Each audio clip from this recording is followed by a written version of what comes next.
where we are moving our communities forward together as allies to create stronger, more informed citizens. Sponsored by the Broad River Business Alliance Community Development Corporation, a South Carolina public charity, and IRS designated 501c3 nonprofit.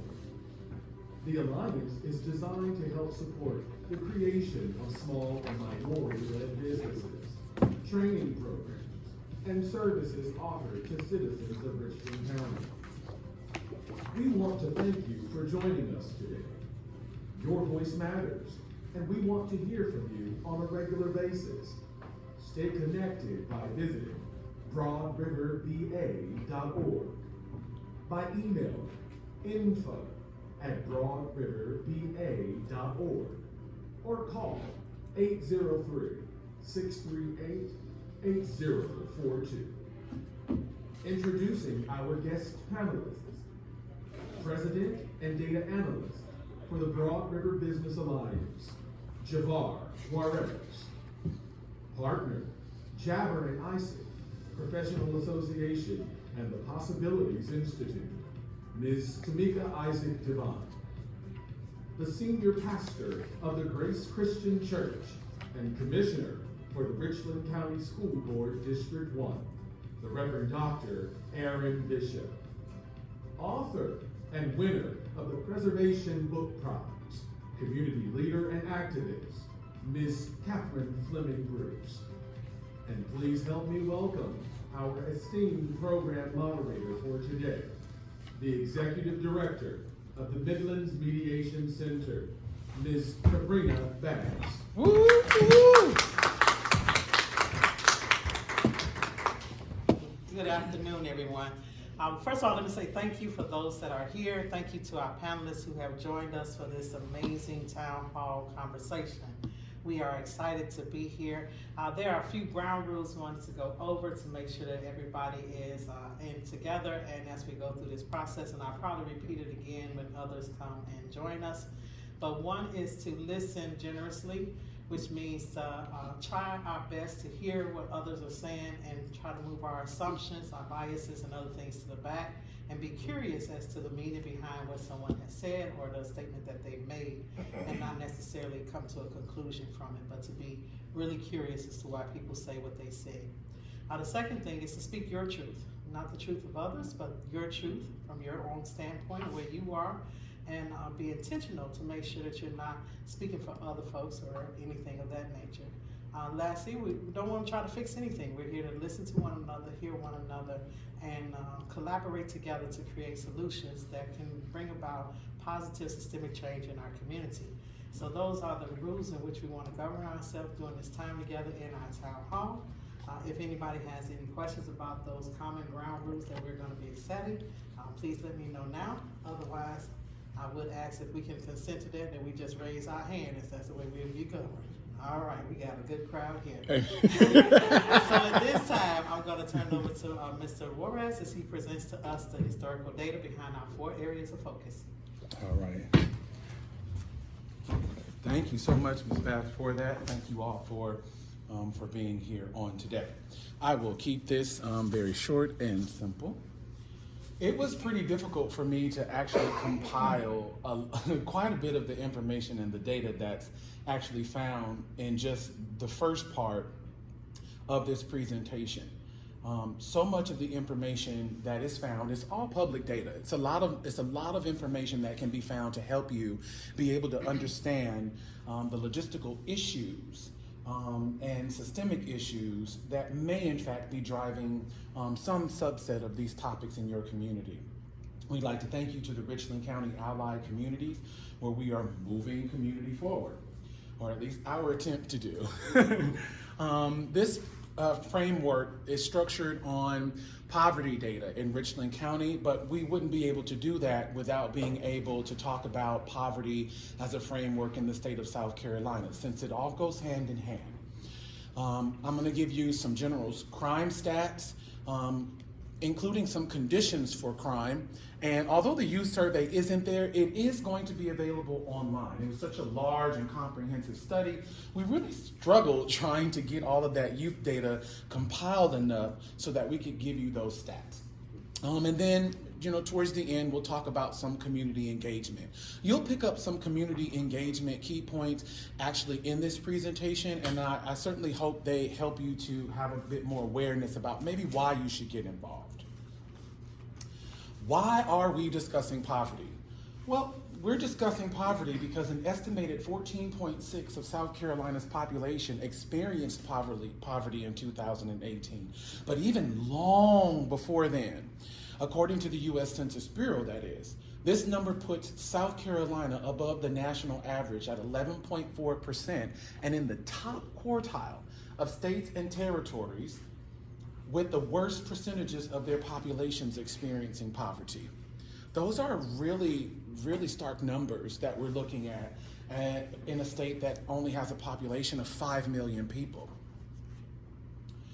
We're also discussing poverty because when the issue of crime, as it's so often debated today, right? We hear about crime all the time, every time we turn on the news, every time we talk to our neighbors, it's always a condition of crime. But it's so interesting that even in the political setting, it's often not debated in a way that we understand it as a community. We as a community often see a lot of the structural things that are there that may in fact be impacting crime. It is done so without the information that's tied to the circumstances that create the conditions for crime, particularly in Richland County government and the South Carolina House of Representatives. We'll look at some more details about that state house soon. What is poverty? Poverty in South Carolina is in fact very complex. It's not just clear and cut across the board, okay? It's a multifactorial phenomenon that has to be examined as such. As a concept, poverty may be broadly characterized as affecting those who have too few resources or capabilities to fully function or fully participate in society.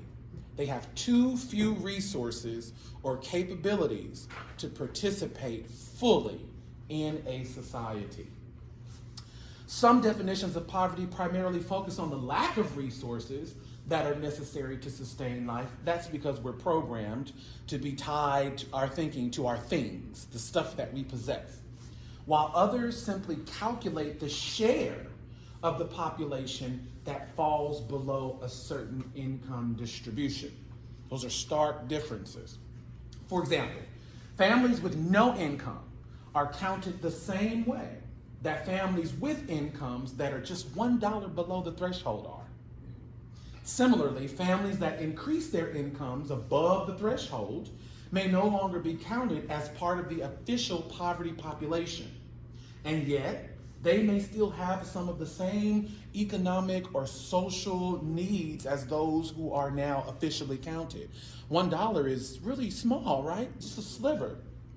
Sometimes, barring those people who need the help most from getting those programs and resources, just because they now fall within a particular category. Poverty is cyclical. The definition of poverty may also be influenced by other factors. People may enter, exit, and often re-enter poverty, and we'll see why in a moment. The nature of these interwoven relationships illustrates how the intersectionality of personal circumstances can be applied to the experience of poverty and less economic stability. Economic stability means that people have access to steady incomes that allow them to meet their needs. The association between economic stability and poverty, it may seem really simple. Individual employment opportunities is supposed to drive one's ability to have financial security and avoid experiencing poverty. However, when we look at policies, practices within financial systems, banking, how lending is done in our community, whether that be a car, whether that be what they call a high interest payday loan, we see that that affects both the opportunities that are available to people and their overall financial security. We're dealing with an unbanked and underbanked crisis today in many of the largely affected areas around Richland County. If you look at the data crime map, which hopefully I can pull up here, you'll see where the most deep red communities are. And many of them are actually in the unincorporated regions of Richland County. Luckily, the city of Columbia, it kind of overlaps, but the city of Columbia tends to do a little bit better at handling some of those crises because of certain things that have been spearheaded, like comprehensive studies, hint, hint. But when we look at poverty as a cyclical element in a larger picture, you see that poverty is in the center of so much, including economic stability, neighborhood, and physical environment. They are all shaped by poverty. Education, food security. We hear that a lot, don't we? We're in a food insecure area. Community and social context is such a big part of poverty. And healthcare. Healthcare is one of the largest disparities that people who are living in impoverished circumstances can experience, creating even more difficult conditions for them to live in. Now, the personal experience of poverty is also affected by, as you can see, multiple identity categories. I kind of like the graph to the right a little bit, spells it out for you a little bit more simple, but individual education attainment. What kind of skills have we acquired? It's not always just the same thing for everyone. Education is not a one-size-fits-all. And I think that this is part of where we have failed as a society, trying to fit so many levels of poverty into just one lane. Individual education attainment could be vocational, occupational, and could be other learned skills. Health status, disability, geography, where you live is huge. In considering what levels of poverty you might experience. Race is a big factor in South Carolina, despite the State House doing its very best to scapegoat this issue. Ethnicity, and you're going to see that gender plays a huge role, especially among women and women of color. All of these can often complicate the ability of a family to obtain and maintain the needed resources. Issues in Richland County. Now, I say this from a position of an agency. What we've looked at. We've spent 3 years in comprehensive study, reading comprehensive studies of others, and in this case, the Rural and Minority Research Study that had amazing comprehensive data. And it is posted on the Broad River Business Alliance website, so you can always go there and download the full study as administered by the Sisters of Charity. Many of the issues that we see in Richland County, we think are actually with Richland County government. But the truth of the matter is there's a tremendous amount of issues, unfavorable policies that are being administered by the South Carolina State House, or the inaction, the inability to contribute, to bring information down from the State House into our communities from its representatives. Things like there not being there is no state minimum wage law in South Carolina, which means that employers actually have to adhere to the federal minimum wage. That? Say no more. We all know that that's not realistic, right? And then by the time you tax that, that's actually $3.75. I don't think any of us can live on $3.75 an hour. And then also point out that a lot of people in the service industry make less than minimum wage. Yes. And we see that right here. South Carolina is one of 5 states to not implement a state mandated minimum wage.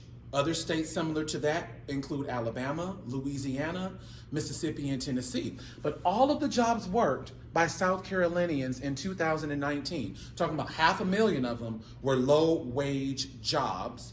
And today, these are the jobs that companies are actually struggling to fulfill. I wonder why that is.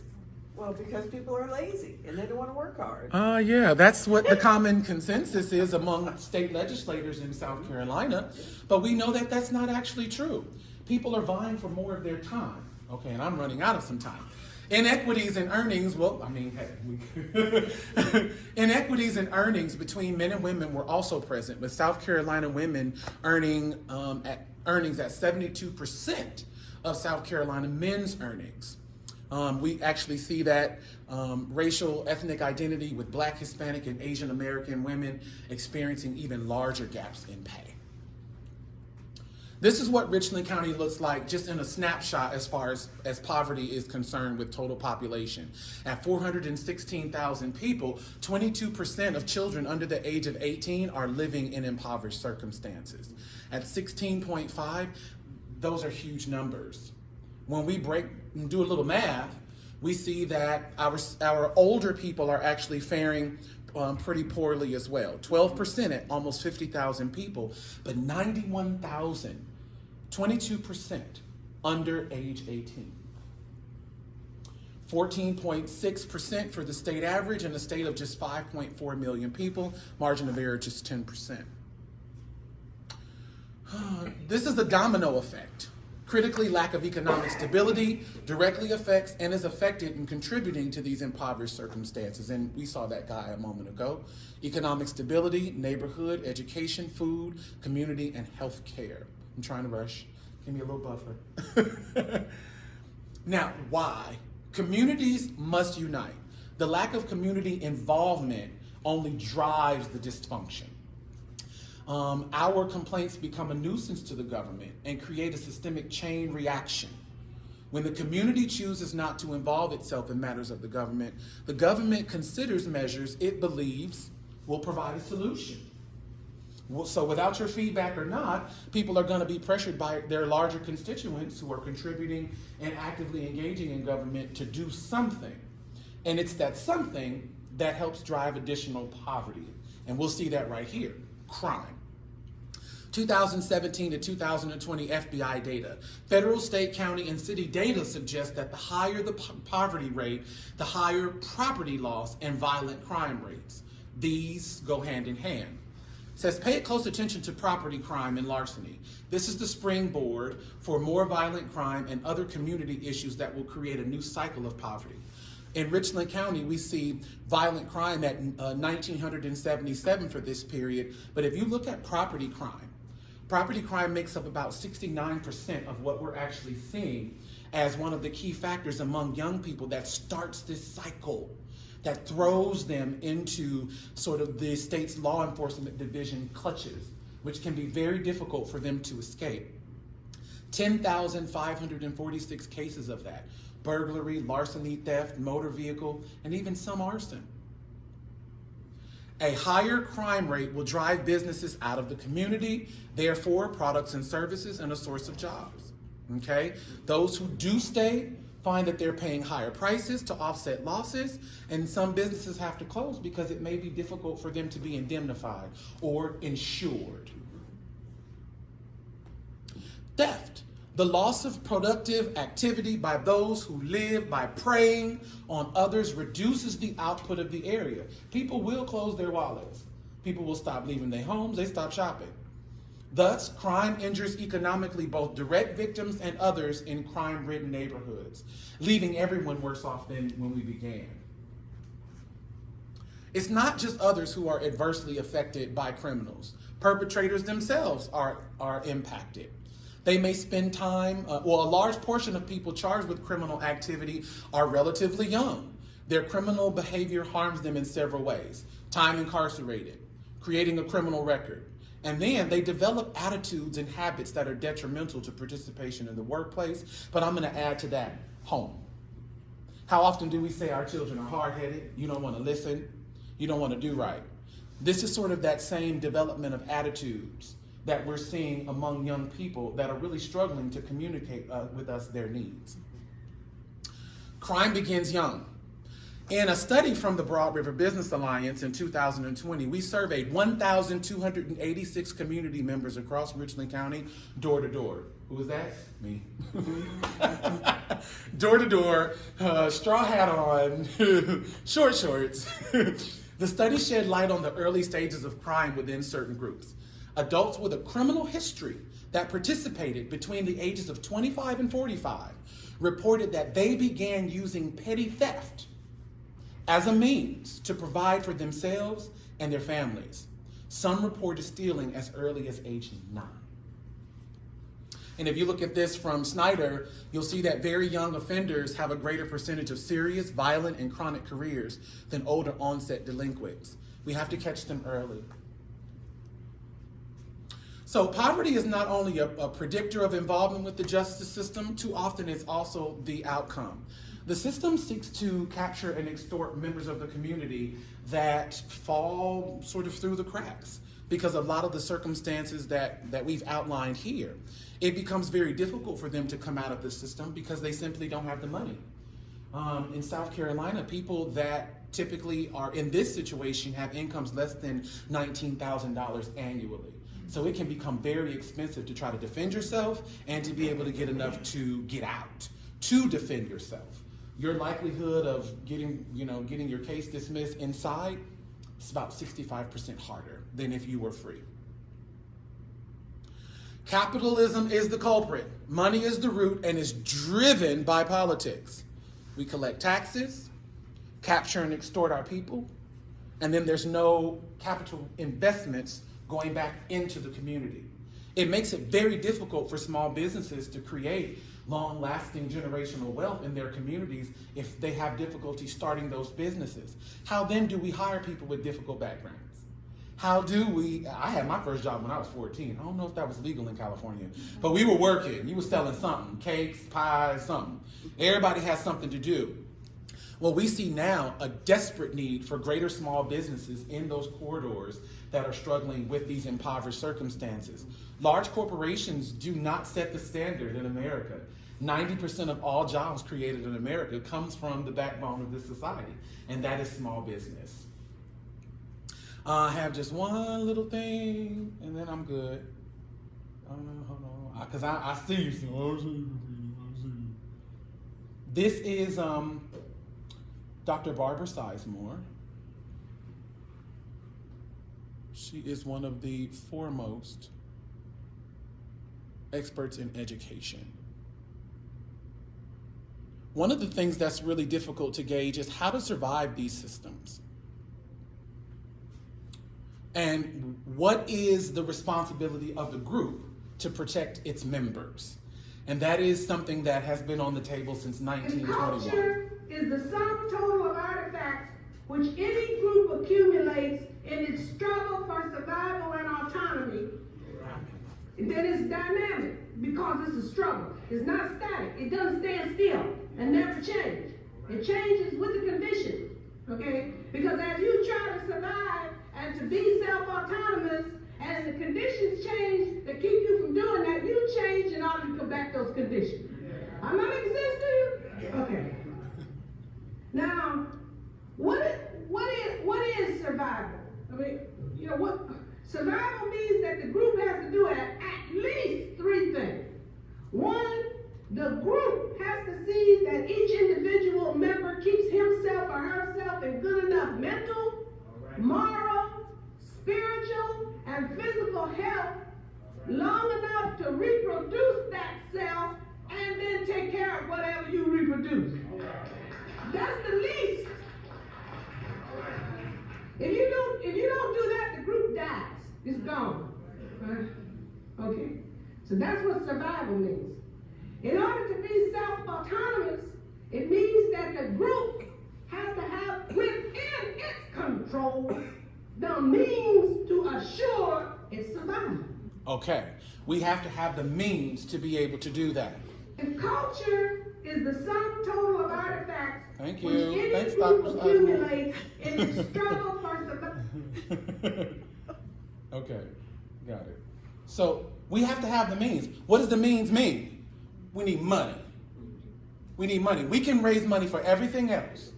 But when it comes to what we need to do for ourselves, we are dispersed because we have so many different entities, both law enforcement, religious, and political, that are driving this exodus away from each other and away from our culture.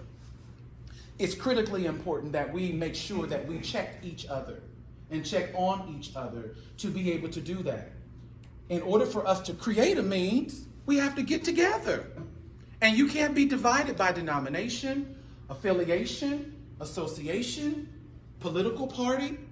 We all have to be able to come together to increase our share of resources, increase small business, to create a sense of pride, and to hold ourselves and others accountable. Some of the things of the Old South were not all bad. And one of those things was making sure that you checked on other children.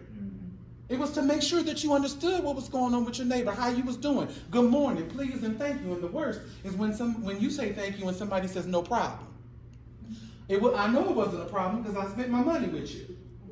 So we have to make sure that we're going back to some of these communal traditions that required us here in the South to say, baby, don't throw no trash in my community. Are you hungry? What do you need? We're becoming pushed further and further away from each other, which in return makes us more poor. There are less viable outlets for young people, and they're watching. They see that we're not communicating. They see that we're not actively uniting like we're doing here today. Create micro-lending programs that create new businesses to hire young, older people and members of the community with complicated backgrounds. That's the only pathway through. If people can't get a job, we saw that, to be able to make sure that they have a job to do what? To provide their needs. To make sure that they can sustain as an active and productive member of society. They can fall through those trenches. And people need a sense of pride again. By connecting with one another, communities build trust among themselves, and together they take care of the community, ensure better outcomes. We also have to be a unified front so that we are able to have greater influence in government, ensuring that those that represent us at every level of government are fulfilling their duties to us as the constituents. This also includes law enforcement. Well, that's my time, ladies and gentlemen. I certainly really thank you for listening.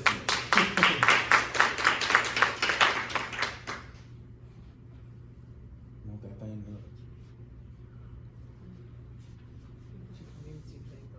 Just take it all the way down. I just need to see it. Okay.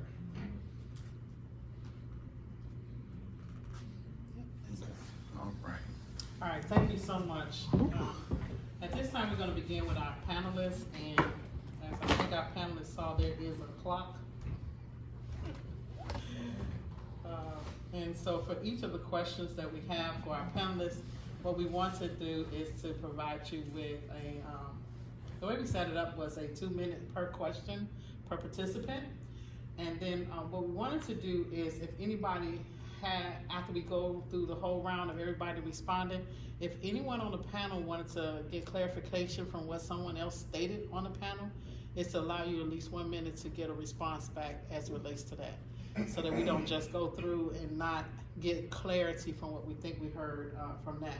Once we've completed with all the conversation of our panelists, what we're asking is that our audience members jot down questions that you all may have from what you heard from the panelists, from what you heard from the historical background, and then to utilize those questions to share with our panelists. We're giving the audience 1 minute to direct their question, and then the panelists 2 minutes to respond to the question. And then once again, if there are any clarity or anything or things that the panelists want to share after that round, for them to provide that. So hopefully that made sense and was clear as mud. So we're gonna start. Our conversation begins with poverty. And the first question is, in your community role, what 2 factors do you believe elected officials should focus on to address poverty in Richland County? I'll repeat the question. In your community role, your role in speaking your truth, what 2 factors do you believe elected officials should focus on to address poverty in Richland County? And we will start with Aaron Bishop. If you don't mind, I'll yield to the ladies regardless of it being to the elected official. I'm a man who is raised by a beautiful woman. Go ahead. And married to a beautiful woman. And I respect women, so Lay it on the table. I yield. So allow me to reset my clock, because I started. Reset my clock. Oh my God. All right, so I'm trying to keep an order here. I'm gonna start with Catherine, right? Sure. All right, we're gonna start with Catherine, then we'll go that way. Can we rotate around, or you need to be always at the end of the line? I need clarity. That's fine, okay. Rotate. All right, Okay. Catherine, go ahead. Okay, with regard to poverty, I think we have to remember what the job is of the elected official. You know, we have an influence role and we have a policy-making role. So we want them to use their policy-making role, especially at budget time, and especially looking at their ability to create opportunity in communities. So the first would be if there's an opportunity to expand the access that business leaders have to grants and loans, that's something that they can do. And also the opportunity that they have to make sure that when there is competitive opportunities for businesses to compete for, that opportunity is increased. Those are things that they can do on the policy side. Things that they can do on the influence side are even greater. You know, we looked at our top 50 influencers, and you always have elected officials there. So they work with the Chamber of Commerce. They can talk with them about opportunities that they provide to help set the example. And they can all opportunities that they can engage with, which includes community activist organizations, bring those folks to the table to make sure that opportunities are being fairly presented. So I looked at elected officials to use their policy access and their influence access to make a difference in our communities. Thank you so much. Yeah, Tamika? 15 seconds to spare, too. All right, I don't know if I'll do that good on time. But two things, and it's of course always hard to say two things, but the first I'd say number one is recognize the historic role that government policies have played in creating the problems that we have right now.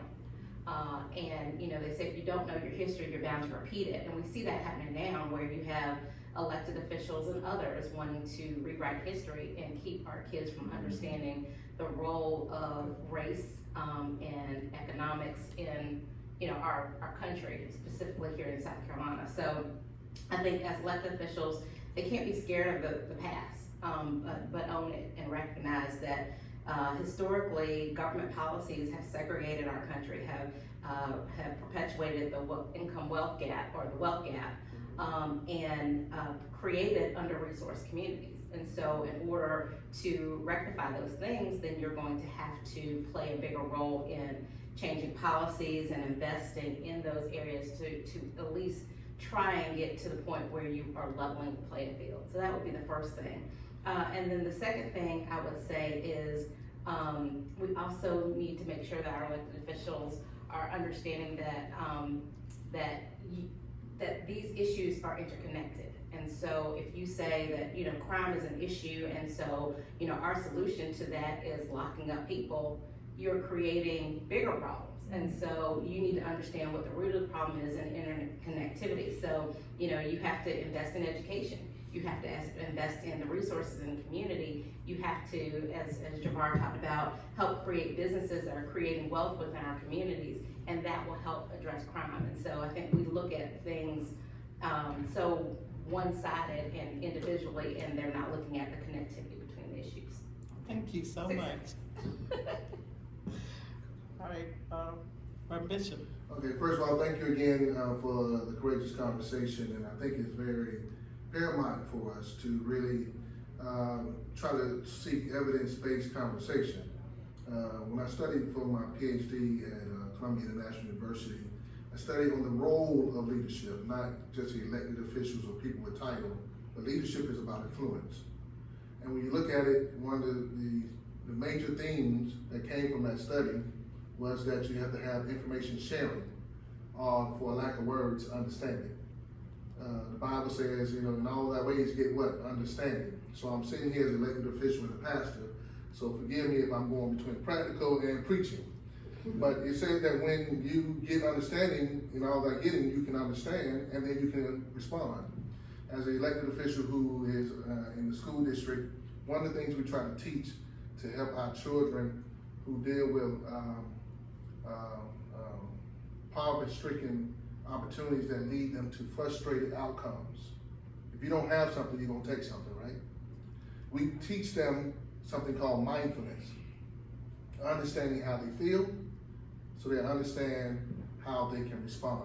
Because understanding your mindfulness leads to responsiveness. Well, when you are giving people information, like you didn't start the 2-minute clock, I'm gonna keep on talking. When you don't give people the right information, people don't know how to what? Respond. So as a leader, the role of leadership is to empower the people, which led to the second study finding, and it was that once people are informed, they know how to respond, they become empowered. Shouts out to my sister Cynthia Harding, who always says, to be empowered is to be informed, to be informed is to be what? Okay, Tamika didn't have me on that. On point. On point, yeah. So I think what we are talking about is how can a community be on point with the issues? When they're informed, they're empowered, they can what? Respond correctly. So I hope I didn't lose anybody on that. But it's not about elected officials to me. All of us can be leaders. Like you're walking away today with something that you can inform someone about. Once you inform them, they become empowered and they can respond correctly. I will take my other 20 seconds. Go ahead. Just to say that, you know, we do want to make sure that we're able to hold people accountable. And if we don't know what lane people are supposed to be in, it's a little harder to do that. So we need to remember that our elected officials have the power to change policy. That's right. That's what we want to look at them to do. Because none of the rest of us can do that. We can ask for that, we can demand that, but if they aren't doing it, then we're gonna end up like what we see in our state house, the policies that are coming out of there, and the policies that are coming out of our cities and counties. So we need to make sure they're doing their job. Can I respond? Well, I don't want to see. we got one more panelist to talk, then you can Oh, I respond. thought he was the presenter. He Okay. wanted to be a panelist too, so All right. we let him. Yeah. So, I mean, even though I prepared this, what's really important is to understand that I've had to realize that I'm a community leader now. It took a little while for me to get that that's who I am. But what I want the elected officials to do is to move out of my way. I want them to stop overreaching, and I want them to understand more about what the Constitution is, what it provides, and to learn that so that they can stop interfering in my everyday life and my attempts to indemnify my community. If they actually seek to, the only policy that I'm looking for from elected officials at the State House is through the indemnification of my money. The indemnification of the tax dollars that equate to something like $250 million that I see over 6,000 properties in just 29210. I want my money back so that we can use that to be able to invest in Black, female, and small minority-led businesses. In that case, we can, as a society, understand what we need and how to be able to format and execute that plan. I'm not really interested in their going back and forth anymore. What I'd like you to do is to set up the programs, fund nonprofits that are in compliant and transparent so that we can do the work that we're actually doing. It should not be as difficult as it is for us to gain access to the same federal money that they religiously give to law enforcement to capture and extort our people. So I want you to move out of my way so that I can do what it is that I need to do for my community. We just saw that there's a whole plethora of information that I presented that creates a mechanism of possibilities so that we can fund ourselves. I don't need you to fund me. I need you to move out of my way and allow me to gain greater access to the funds that I need to fund others. Learn CFR 200. Thank you. Bishop, you had a response that you wanted, and I see Yeah, it was a quick response. you all are excited. I like this. Okay, I know. first It's one short. from Bishop, and then Tamika. It's short. It's very short. I didn't want anyone to think I was in different opinion. I was adding to the conversation. Because when Catherine responded that, it's about elected officials, I think it's teamwork makes the dream work. So it's not just elected officials, it's also community leaders, those who come to sessions like this, those who have information sharing platforms like Michael Bailey. It's all about making the community become a village. If it takes a village to raise a child, then who's raising the village? Thank you, Tamika.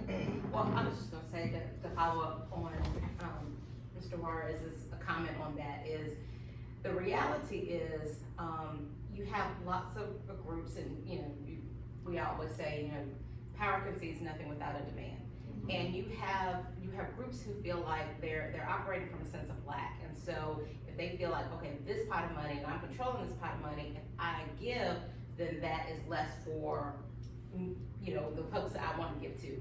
The issue is a couple things. Number one is we gotta have an informed electorate. We've gotta make sure that we are electing the right people and holding them accountable. And it doesn't matter if they look like us, if they, if we're friends, if we like them, it's about getting the job done and making sure that you're open to everybody.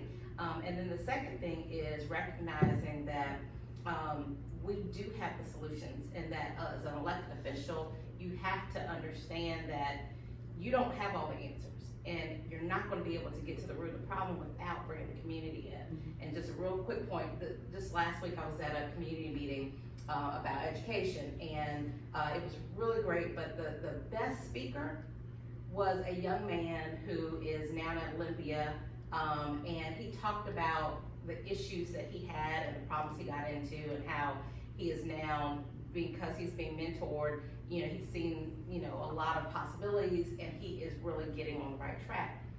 He gave us the best information, and it was a full room full of community leaders and educators, and afterwards, everybody was going and asking more questions. We have to understand, and we have to hold our elected officials accountable to the fact that they don't have all the answers, and you need to go to the people who are in the community that understand the problems to be able to bring out the real solutions, and then, as Jamar said, then put the resources necessary there. Sorry. Thank you. Can I respond? Yes, 1 minute. Okay, so that's kind of difficult to do when you have career politicians that have been there for decades. They are actually using a system of small neighborhood HOAs and neighborhood associations to continue pandering to the same few dedicated people. God bless them. But we have not yet changed our rhetoric in our party. The party hasn't created a new messaging system to reach those who are under the age of 35, and quite frankly, they're not really that interested. And so unless we actually begin getting those who are even registered to vote, it is pretty difficult to change the electorate, because the same people vote down ballot. Right, but that also is our issue, because as a person who went door to door to get people, I know lots of people who feel like disenfranchised, and that's why they're not participating in the system. But then when they call about this issue, and I talk to them about, have you talked to your elected official, whatever, it's that cycle. And so, and I'm not disagreeing. I mean, I think it's a challenge, but the question is, then how do you get those folks participating and feeling empowered? And I think that's part of what you're saying here, is getting the whole community. I can say only so much as a former elected official. Mr. Bishop can say, Dr. Bishop can only say so much as a current elected official. Catherine can say so much as a community advocate, and so can you. But, where are, those folks, and then bringing them to the table and making them feel empowered so that we can work together. It's not an elected official versus this person. It's like, how do we work together as a community? And I think that's where we're missing it, because there are so many people who are used to these positions.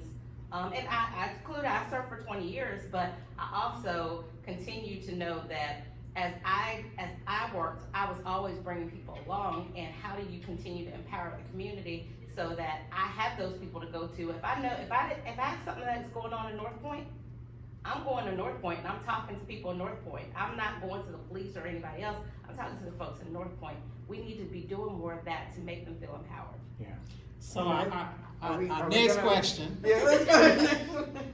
Our next question, based on the two factors that you all have identified, and I did hear to utilize the influence that you have as well as work through the process, to move out of people's way, to exercise the role of leaders and making the opportunities available. Thinking about those things that you believe are the factors that are needed in order to advance this issue of poverty, what do you think are the hindrance to those people in those leadership roles or elected roles? What is hindering them from doing those things? And I will start with Tamika, followed by Dr. Bishop. Two things hindering, or What's the hindrance? And then I'm gonna go to Javar, and then the last one will be you, Ms. Catherine. I think a willingness to understand the data and to embrace it. You know, and I brought this. So before, about 2 years ago, I had this study done. It is a racial equity index for the city of Columbia, Richland County, and Lexington County. By the time the study was done, it was, quote, so close to the election that nobody wanted to talk about it. And so it was kept embargoed pretty much before the election. And I think it was because elected officials did not want to acknowledge the data. If we can understand the data, and the data is not good or bad, it just is what it is. And you gotta be able to understand the data and then say, what are the solutions to addressing this data? And so I think the problem for so many people, even what's happening in our state house, I mean, you know, to want to keep children from learning our history because you're scared that it's gonna make somebody feel bad, so what? I mean, history is what the history is. And so I think we've got to get to the point where we have folks who understand and are willing to have courageous conversations, confront the issues, own up to where we are, and then that they don't know everything in order to move forward with real solutions. Thank you so much. I think one of the hindrances that we are facing as a community is we need more leaders. If we just hang the hat on just elected officials, what about the pastors? What about the business leaders? What about the educators? I see who are at the table tonight, but I think if you begin to diverse who are the leaders in our community and have more conversations about solutions, you'll find out that we all have common themes, and that one thing is leadership. Leadership is so critical and so important in every community that it allows all of the financial capital, the intellectual capital, the social capital, the mental capital to come to the table and find which way is our North Star. And that's what we're talking about. There are a lot of people who are what you call transformational leaders, but there's not enough of them. Here's a Bible story. Moses is trying to change the people's minds, and he's getting worn down. And his father-in-law, Jethro, tells him that Moses is one of the greatest leaders of all time. Elected, law-abiding, everything, right? This is Moses. And his father tells him, you're gonna kill yourself trying to save these people. He said, you need to get more leaders. So he had to spend time developing leaders. And I think as an elected official, we should develop programs that mentor next level elected leaders. Pastors need to teach more people how to be faith leaders, business leaders. And when you begin to build that, you get more leaders that shrinks the ratio of impact that helps change your community. So I know this is something that may not be tingling to your ears, but this is research-based. I'm not talking off the top of my head, out of my heart. I interviewed 20 people. It was 5 pastors, 5 educators, 5 elected officials, and 5 business leaders. I did all 4 sectors. That was the answer. That was the research-based response. That they can't do it all by itself because everybody wants those people to move heaven and earth overnight. Then that becomes a challenge. It becomes a challenge in certain communities. But I'll say this even further. Tamika did say this. When those leaders who, whether they're elected officials or pastors, go into the community, then they're left there by themselves trying to do that heavy lift. But they can sit there and help become what is in the presentation today, Javar, collaboration. What does collaboration look like? It was presented that the reason why a lot of our communities are at poverty levels because we're divided. So I think teamwork still makes the dream work. Thank you. Javar? I think the main hindrance is something that Tamika was touching on. I actually testified in front of the education subcommittee for CRT and the 1619 project, and it was really interesting. Nations have always had to shape the mindset and history of its people in order for the sake of power. In our communities, whether that's faith-based, community-based, elected here in South Carolina, it seems like people have a lust for power. And so it's very difficult to be able to absorb information if that takes your monopoly away. It's very difficult to look at information that holds you accountable, that says we need more money. It's very expensive to do what we're asking the State House to do. And in some cases, some people would say that it would break the State House if they had to indemnify the entire Black community and even poor white parishes across the state. So it is actually more lucrative then to use the state's law enforcement division to capture and extort citizens, because it continues to feed. The South Carolina Supreme Court just found it constitutional to allow law enforcement to be able to seize private property. $97 million, 70% went to law enforcement. People are afraid of the information. I've personally gone to faith leaders. I've personally gone to established nonprofits of every kind. And they really struggle with being receptive to the data that was in front of them. And many of them, not because they didn't understand it. Some actually said, Michael, they didn't want to know. They felt like it put them into a dangerous position, whereas if they knew more, okay? They'd be accountable for more. Yes, yes. And so I've spent 3 years wrecking my brain and spending all my money and doing everything that I can, all that heavy lifting, because when you can see a clear path through, and those who are in a position to indemnify say, you're a heretic, you crazy. You say to them, how? The numbers that we presented are right before us. So the problem is they don't want to be receptive to the data. And even when you go try to train pastors, I think people that are in a position higher up in the religious hierarchy, we have to feed one bank maybe, and those who speak the same language. If we had people that were willing within their hierarchy who were receptive to being trained, who weren't high enough and had a whole bunch of alphabets to be trained, well, maybe we can make quite a bit more impact, because that leader is willing to say, we're going to bring this person in, or now I know, and I can, as Bishop said, to help train those people. But the information has got to roll downhill a little bit more. Thank you so much. Okay, I want you to Ms. Catherine. say that question again, because we've had a number of comments. I want to make sure everybody knows what we're asking. So what do you believe are the hindrance for the factors that you identified with elected officials? You talked about their influence. What's hindering them from utilizing their influence? What's hindering them from utilizing their position? Well, I think it goes back to power. And I think it's important that people legitimize the processes that they experience. If you have a process that will give you an outcome, you will find that a legitimate process. But often, we are going through the motions. We have these meetings, we have these hearings, and we all know that there are other people making decisions. And they're not listening to us. They're not looking at the data, and they're not listening to us. And they're not engaging a broad sector of the community, because they want to keep that power within a small group.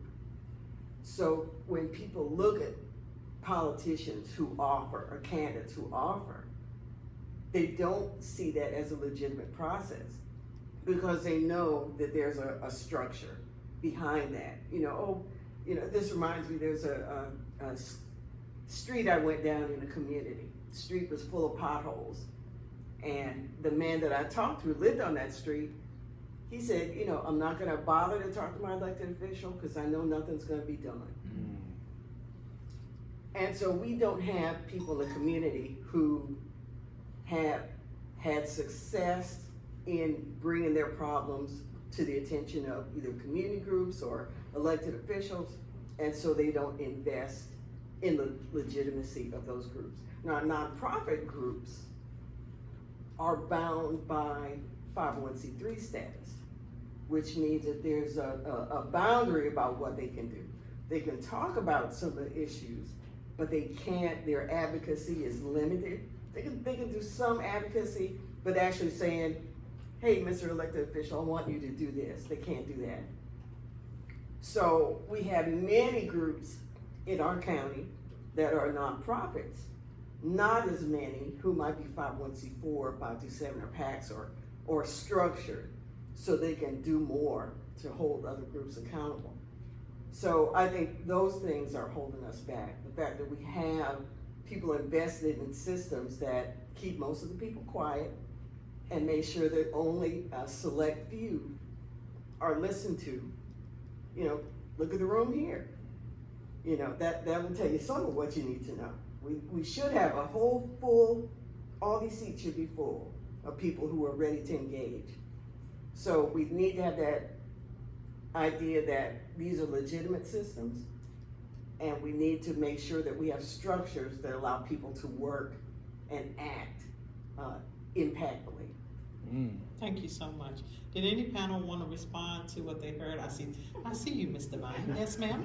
Well, no, because I hear that a lot, and people say it, and this is not disagreeing with what Catherine said, I but, disagree, that's okay. but, That's fine. like, and I said this, like, this room, yes, it should be packed, but I think the other thing is, when we look at the data and we remember things, you know, there is just a lot going on, and when people, especially families, are struggling, their participation in a Sunday afternoon meeting may not be high on their priority, although the issues that we're talking about is high on the priority. So it goes back to something Mr. Juarez said earlier about like breaking down those structures and collaborating, getting people together and meeting people where they are. That is something that I've always struggled with, and I'm always continuing. And I mentioned like North Point, literally, I will go out and just walk through a community and talk because I get a lot of information that way.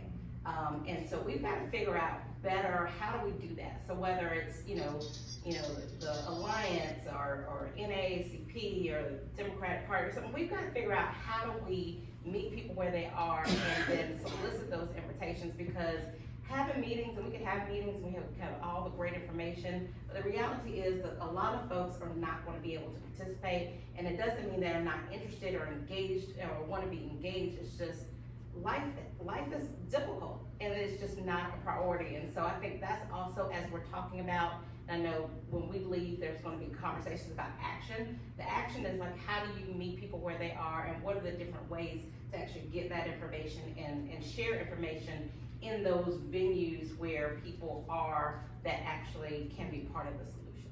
Thank you. Can I respond really quick? Yeah, I think what's really important for us to do as well, because I love all of that, especially working with the nonprofits. I've long known that this was an issue, but I found it very difficult to be able to work with many other established nonprofits because they're so secretive. It's almost like a secret society. They don't want to share any of their 990 information, so I go looking for it. And that's an offense to them, right? But the truth is, how do we protect our citizens from the retaliatory factors that are driving them away from conversations like this? Now, at the end of the day, a lot of our community members are very afraid of retaliation. And that's very sad to hear, because it's commonplace when speaking with community members, because I go out door to door 3 days a week. I don't care what the weather is, I'm going. Unless it's too much, I'm going. And many of them are afraid of some of the structures that we actually, spoke at the top of the program.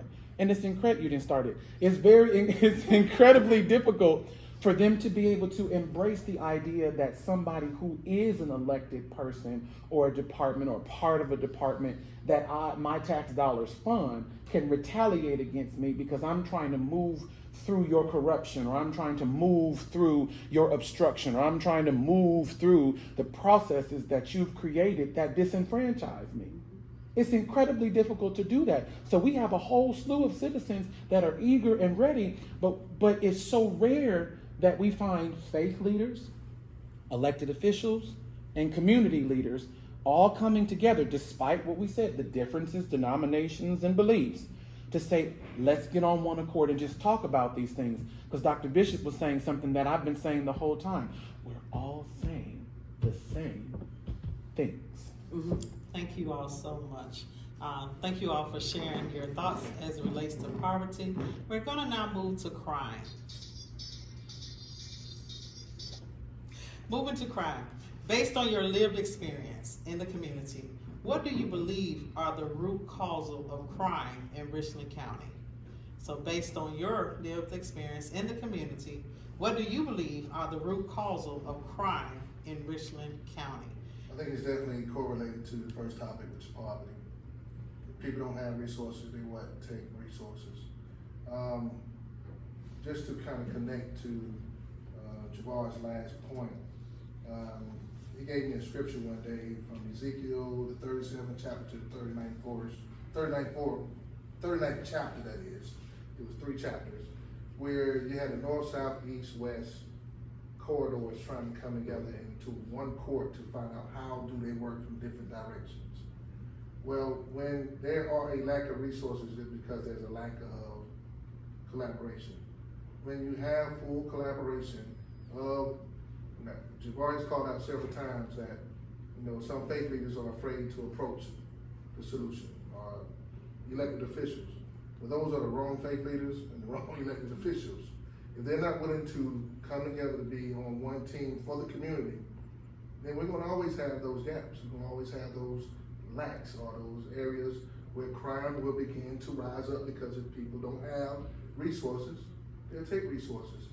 Every one of those sectors, which is the faith community, elected officials, educators,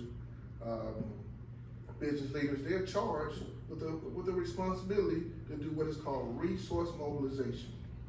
When you put resources into a community and you teach people that this is theirs and they have shared ownership, some level of ownership makes them protected, right? And therefore they defend and make sure that their thing is sustainable. Had a conversation with Dr. Bobby Donaldson one day. There's a painting about maybe 200 feet away from here, with these black people walking on the wall. And I said, what is that, Dr. Bobby Donaldson? He said, that is a picture of Black Wall Street. He said, it used to be right here. And I said, what? I said, well, what happened to it? He said, one word, community. Let me speak about community.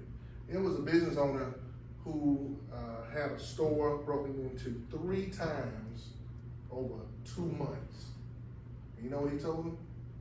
I can't afford to stay in business. It was his own people, his own community, come in to take out of that resource, out of that store. I pastored a church that was a grocery store at one time off of Monticello Road. A grocery store. Now it's called a food desert. You know why that grocery store became a church? Because people used to walk in, come down the roof and steal from that Piggly Wiggly. And that's what ruined that. And so now, North Main, Monticello Road struggles, because it's not just situational, it's almost generational. We gotta find a way to disrupt this crime cycle in our community by putting things in our community and making people own it. I'll say this real quickly, because speaking of, okay, I'll Y'all don't get to hear the sound, but it almost blows my brain away. Thank you so much. Javar, Catherine, and then Mr. There we go. Love. I've been here in South Carolina 13 years. I had $50 when I came. I didn't know nobody. I knew one person. That was all I had. I knew how to cook, run a drill, run a saw. I knew how to lay tile, do parapet walls. I hate electricity, don't ask me to do that. But I knew how to do a lot. And the moment that I came to South Carolina, I approached the elders at my church in this way. What can I do? What can I do? And they instantly put me to work. But guess what? They also understood that I was loving, but I was hardworking and I was driven, and they made room for me. They made sure that I was never hungry. They made sure that they called me when there was an opportunity. If they needed to get something done, it was me. Love is something that is needed. Even with all of those facts that I gave you at the beginning of this presentation, all the different demographic information and financial stuff, the one true substance that can help quell crime in our community is love. Because when you love somebody, you call and check on them. You find out what's going on. When you love yourself, you take better care of yourself. Dr. Barbara Sizemore said there was at least 3 things that you should do. And make sure that you have the means to be able to do them. It's to make sure that the members of your community are healthy, morally sound, spiritually connected, to make sure that our communities don't die out. But what can you do without love? Love gives you the confidence and the willingness to be able to say, Mr. Kirkwood, you got $20? Can I do something for you? You know, can I cook for you? I'm gonna bring you Put that a. dress right there. I remember a time when they would come bring me cakes at my dorm. Why? Because I had just cut a bunch of grass. Why? Because our young people just need an opportunity. Let them come cut your grass. Let them come do stuff around the house. Let them come have an opportunity. You ain't got the $5. Let that little $9 is a whole lot to a 5-year-old, maybe. Okay? But it's starting early to teach them about money. It's not just us setting up a bunch of big structures and all of these things that some of those systems have absolutely no intent on ever doing. But what we can do in our own capacity, in our own churches, in our own homes, and right where we are, is make opportunities for love to be embedded and for it to regenerate us so that we can survive as a community. Thank you. Yeah, we needed that word. That's good. That's good. Well, I'm gonna put 2 more words out there that are related to what you had to say. Healing and repair. That's real good. Okay, healing and repair. So when we think about, for instance, the money that came from the ARPA funds and the CARES Act, I know Richard County got $80 million. I'm not sure how much the city got, but I went to one of their hearings. They talked about how much of that went to law enforcement.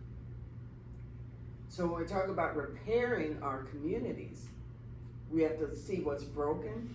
We have to see what's been broken for many years, often, intentionally, and repair that. Okay, now some people call that reparations. But are we gonna be in the business of bringing people in, healing the wounds that make them hurt and kill other people? I had a nephew a number of years ago in New York who was a victim of gun violence. Had to go up to that funeral and, see how that decimated my family and think about how many times that's happening all over the world, recently, Uvalde and other places. So we're talking about that, because crime is really antiseptic word. Think about going into a school room and you can't even identify their kids because they've been massacred such that they cannot be identified.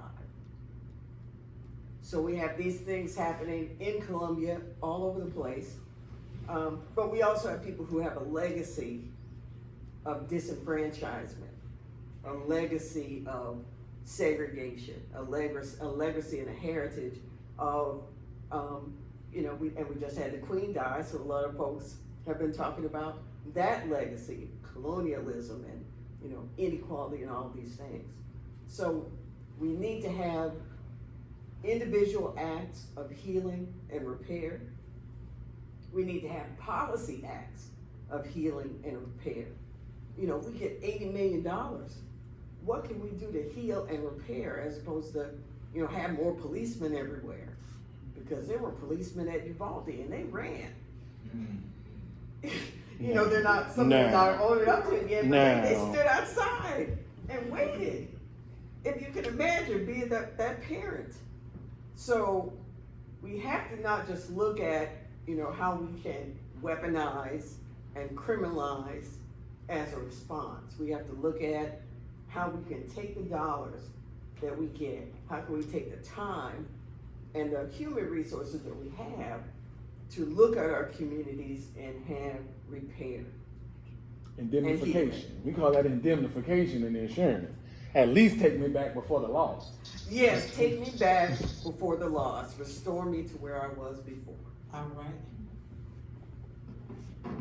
Just one comment on that is that you've got to agree on where that loss happened. And I think that's going back to where I said the historical thing. You don't have people who actually identify and acknowledge where that loss happened. This isn't a loss from 2 years ago, 5 years ago, but it goes way back. But anyway. Right, Yeah, right. sure. Let's make it plain. Sure.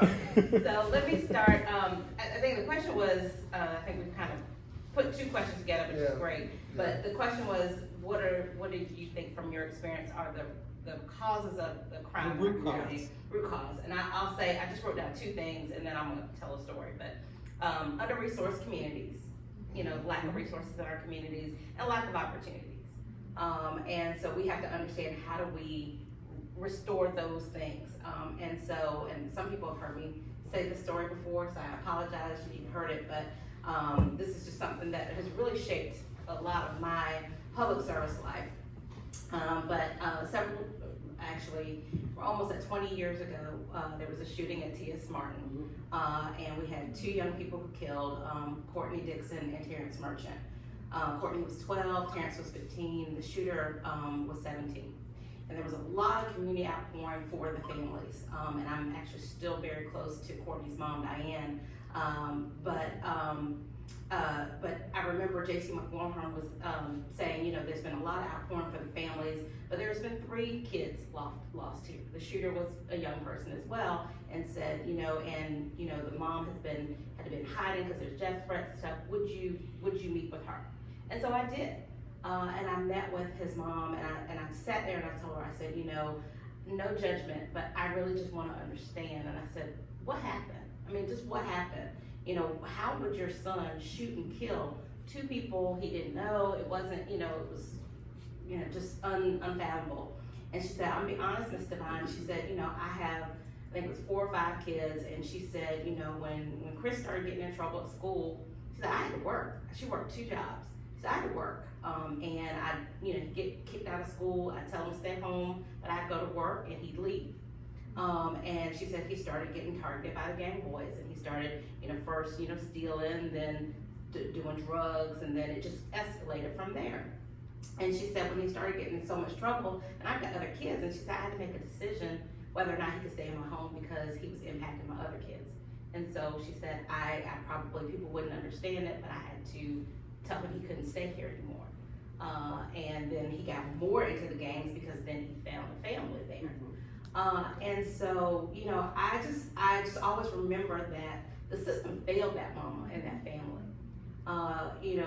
We should have a system that when children start getting in trouble in school, there are other ways than to kick them out of school, because then you're pushing them more. And then once they start getting in trouble and going into DJ, and this was in Javar's, these things, those kids at 9 and 10 who get, go to DJJ, they get more into the system, and then we're losing them more. And so when I go back to under-resourced communities and lack of opportunities, that young man he lived in an under-resourced community. There was not resources to help him and his family, and he had a lack of opportunity within a structure, but he found opportunities within the gangs.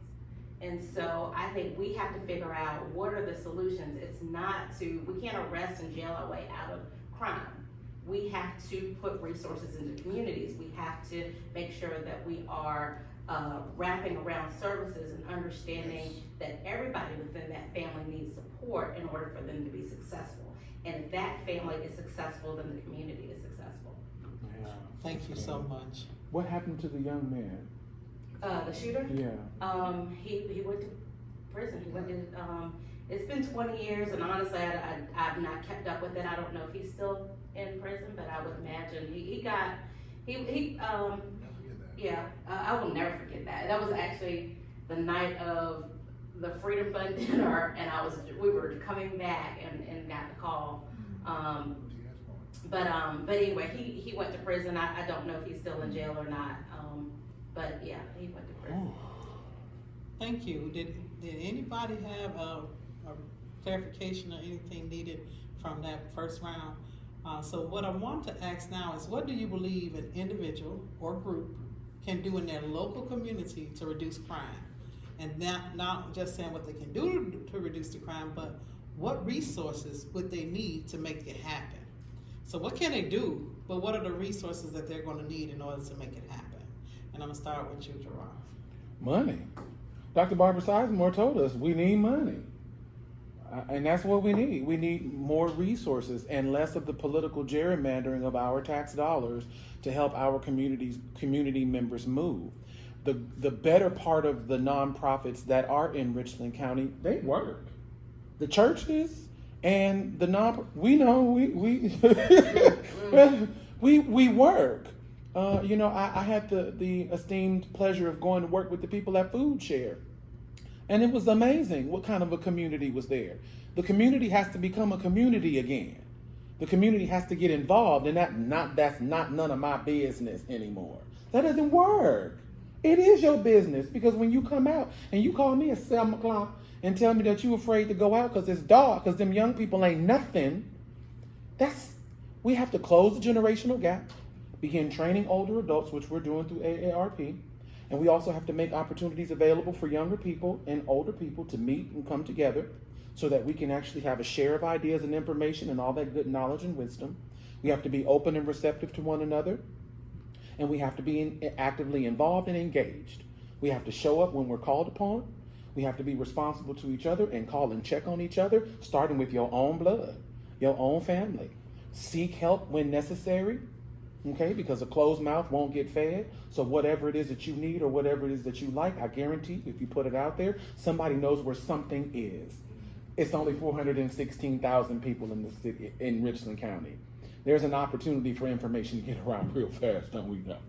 Okay, so the first thing that you need to do is become an active part of your community again. And when you do that, you'll find that you will never lack. I've not lacked. I haven't had to lack. Why? Because I'm actively engaged in my community. I know where things are. Because I'm called, Uncle Johnny. Sir. What, such and such? Okay, call this one. Miss Cabrina, who can I call? Call such and such. When we isolate and self-isolate like others are trying to do, okay, then your ability, as we said, to have shared resources becomes much more limited. The access that you have to bring yourself out of poverty and then to help your community becomes so much more limited. So then what good are you to the community if you're self-isolating, self-deprivating, okay? And now we got to come and check on you, somebody that really didn't care about the community. We need more people to be actively engaged, and we also have to get rid of this biasness, this stigma, this you need to be who I am in order for me to accept you. Mm-hmm. You need to look like this, talk like this, walk like this, live like this.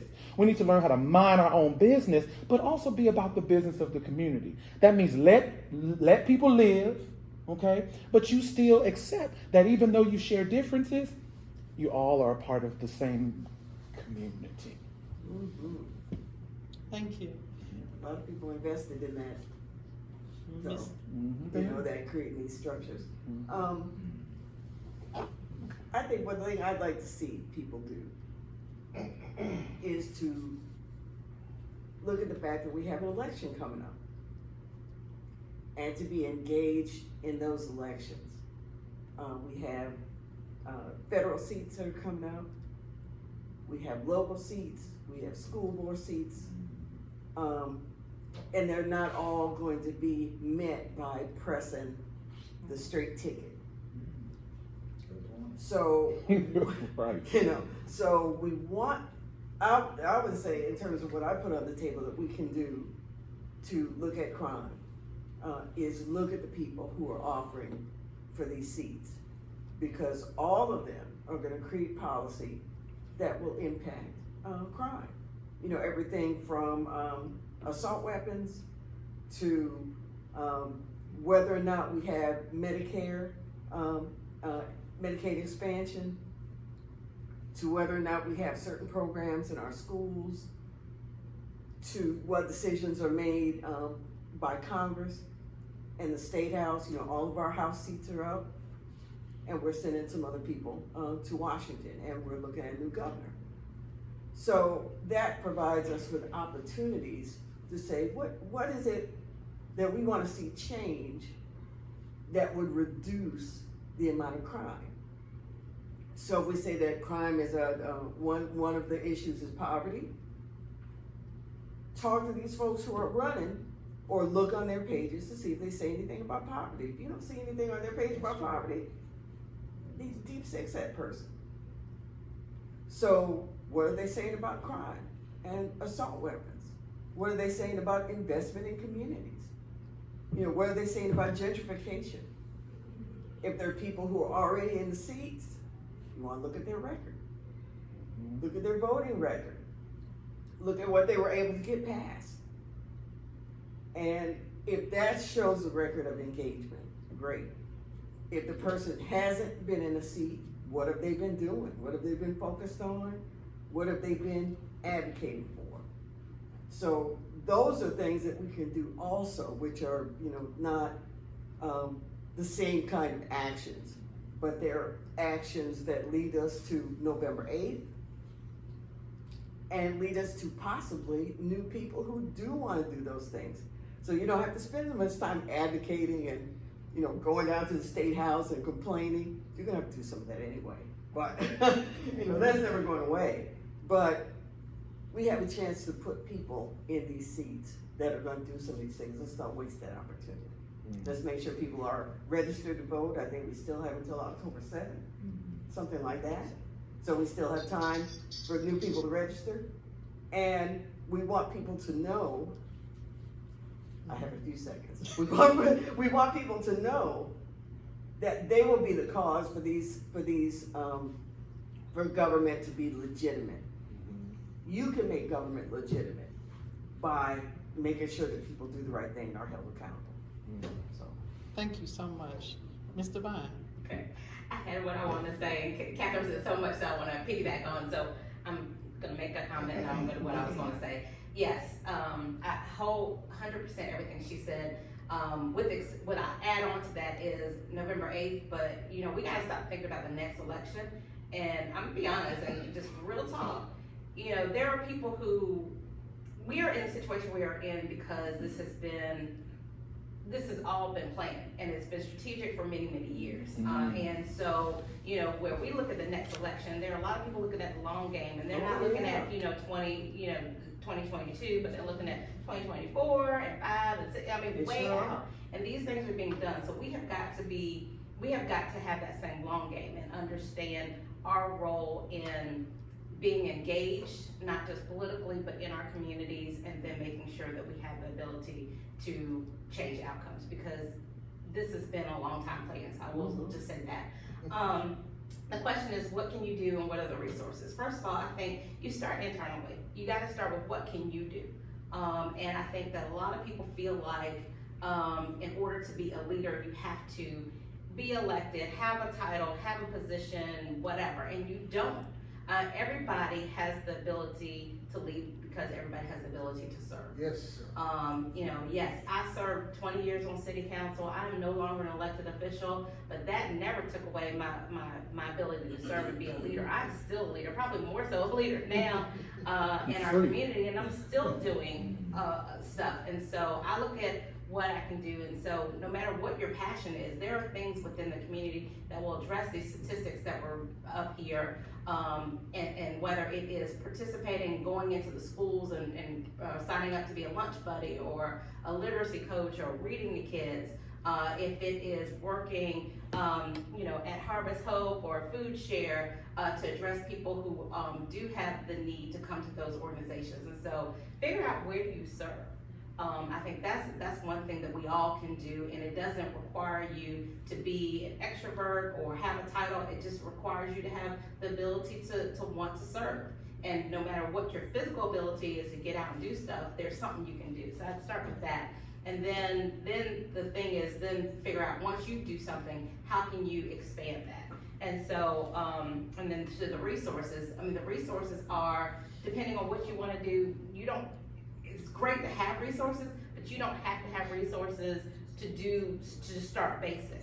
Whether it is donating to the local nonprofits who are doing the work that you're passionate about, or working with people. I know Jafar talked about going out every 3 days a week by himself. I'm sure that he needs somebody that will help him do that. So those are the things that don't require a lot of resources, because I think people think, well, I don't have a lot of money, so I can't do this and I can't do that. But that's not true. You can serve. But yes, after you do all of that, then we need to come together and figure out what are the resources needed in our community and how do we advocate for that.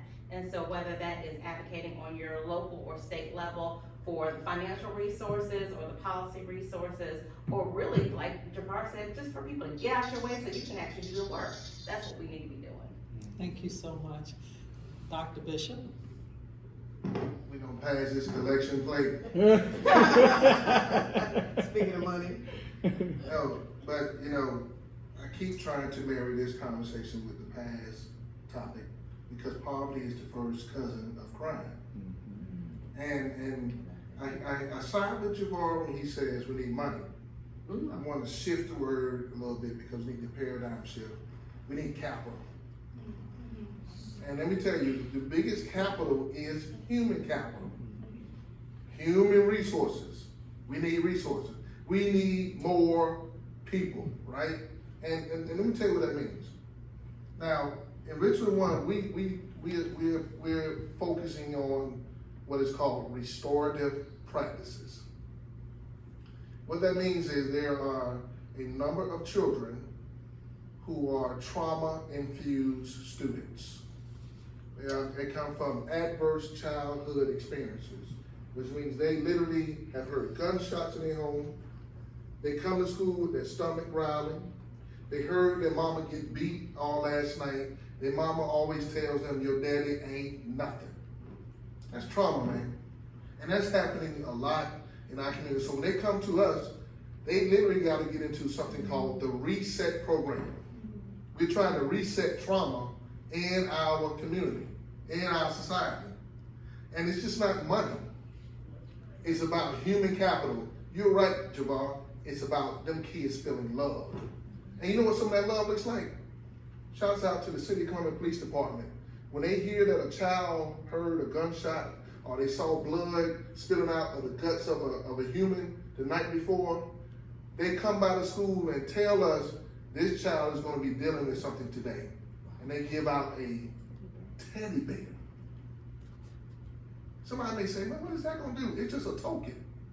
It's just part of the solution. And so when I look at trauma-infused situations throughout our community, what helps us is a quote. Listen to this quote. And I want you to hear it. It says, it's better to build up children than to repair broken men. It's not saying you can't do both. It's just saying one got to be prioritized than the other. You can do both. But the next generation is traumatized so much that we got to do something that all of us can do. This is a community meeting that is under the title Allied Richland, right? Allied. But what I'm really focusing on is the ALL. It's going to take all of us. So my mama told me this. When you point your finger at somebody, you got 3.5 pointing back at you. That's 1, 2, 3.5. Which means you got to take some shared responsibility in what your role is. And one of the greatest roles you can do is just be a mentor. Who are you mentoring? Because when we start to give people something in their hand more than a gun, we give opportunities. Guns take away opportunities. That's crime. On Fair Road, Pastor Baker, he literally had the biggest gun buyback day in Richland County. It was a whole casket full of guns. And then I think Hamilton Jacobs just did it in Lower Richland. Let's keep doing that. Let's get these guns off our street and put opportunities back in our neighborhoods. It's gonna take all of us. Can I respond to that? Because that's really dope. Okay, thank you. Javar, you may respond. The disconnect between young people and real data. 85% of all young people between 16 and 19 surveyed did not seek to join the workforce in the traditional sense. That same, 85% of all young people surveyed between 16 and 19 did not seek to join the workforce in the traditional sense. This is the same group that reported domestic and sexual abuse. 65% of young people between 20 and 25 have already been working for the last 6 years with no plans to go to college, but instead are working to establish a business. 60% fall into the LMI category. 70% have experienced real-time crime. Reducing crime through business creation, through job creation, reducing crime through community impact, and something that you and I talked about, parent interaction, parent intervention, parent involvement. It's really important. And I wanted to show that health and mental health was one of those key key factors, but it was such a broad field that had so little information studied. And I love speaking with with Ms. Bass, because we talk about those things. How do we address the mediating factors? How do we get to talk with people about those things? Because when it comes to domestic, sexual abuse, childhood trauma, you are entering a very unsafe place for them. And through Midlands Mediation, we learned, you got to create some safe space. You got to create a certain type of atmosphere to start really working with people, because once you open them up, it's not a matter of you just opening somebody up, but you got to be a responsible steward once you crack that egg and all the yolk falls out. Thank you so much. Exhale, that was a lot. And I ask the audience, if you all take a moment to really think and hear what you just heard, not to make assumptions on it, but to really hear what you just heard, because that was a lot. That was a lot to receive, specifically with crime, with the trauma related to it, with creating a safe space to hear others, and what Dr. Bishop said, an ability to actually be present, All right, we're gonna move quicker. We're gonna adhere to our time. Community engagement is our next area. How would you define community engagement? And we're gonna start with Ms. Catherine, followed by Ms. Devine, followed by Dr. Bishop, followed by Javar, and we're gonna hold to our 2 minutes, because our time is, I've been so lenient, I apologize.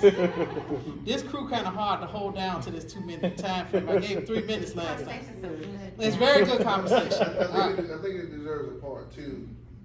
Okay. So when I beg of Javar, who's the think tank of this, the visionary, if we don't get through this in the time, we'll take whatever topics and put it in part two, because this is a big elephant to eat.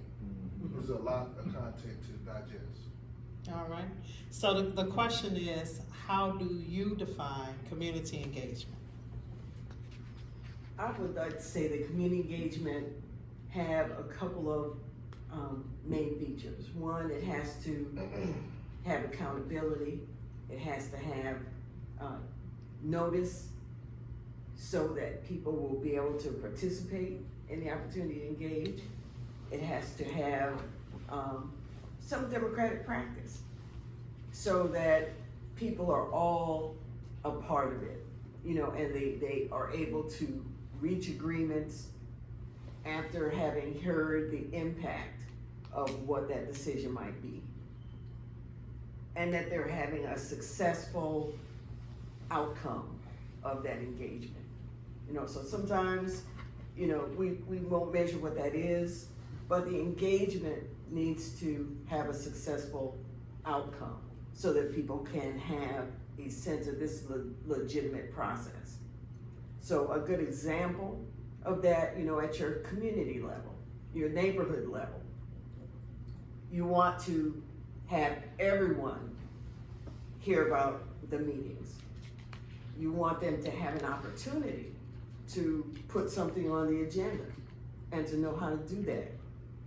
You want them to know what's gonna be on the agenda. When they come, people need to be able to engage without people trying to shut them down, without people trying to call them troublemakers or isolate them in any way, or you're too loud, or you're talking too much. We want people to feel free in that setting of community engagement, so that they can fully participate. So we want our community engagement processes, that's what we want them to look like, so that people can move to the next opportunity with confidence that that's gonna be legitimate. Thank you so much. Okay. Ms. Devine. I think community engagement can mean a lot of things, but just off the top of my head, I would say, of course, it is meeting people where they are. Just understanding that community engagement can vary depending on the level. So meeting people where they are, going into the community, not always expecting people to come to you. Having an open house is great, but I had open houses for 18 of my 20 years serving. People came to me because they needed something or wanted something, which I was happy to be able to do that. But there were a lot more needs in the community that never came to me, because that required people to come to me. So I got more information being in the community, so meeting people where they are.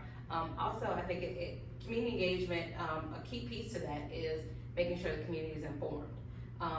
You know, I still find that there are a lot of people who don't necessarily understand what the role of certain levels of government are. I just left a meeting in Charleston. One of the big things came up is advocating for more civic education, because, you know, we talk about kids, but adults don't even know what, you know, what civics is and who does what. If, you know, somebody's coming to me for something, but it's not something I can do, but you need to go to the State House, we need to make sure that the community is informed and educated about the process and who they need to go to. And then lastly, I would say follow up and follow through.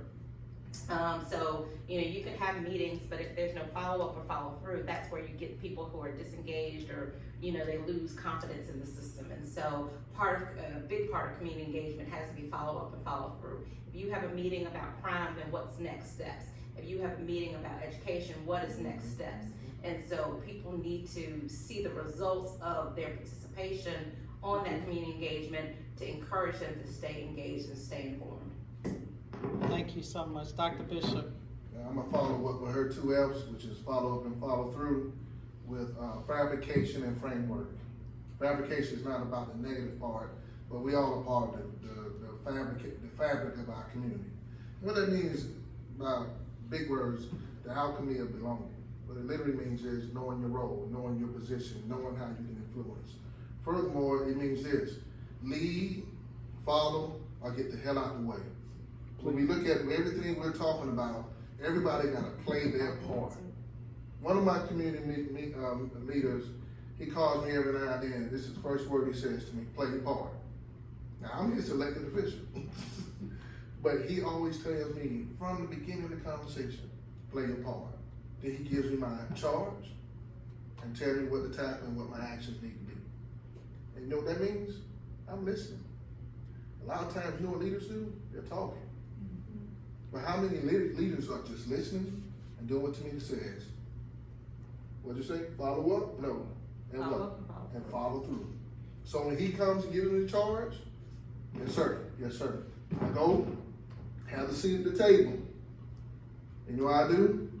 I take the information in, go right back to him like a Booker T. Washington, and say, this is what we gotta get done.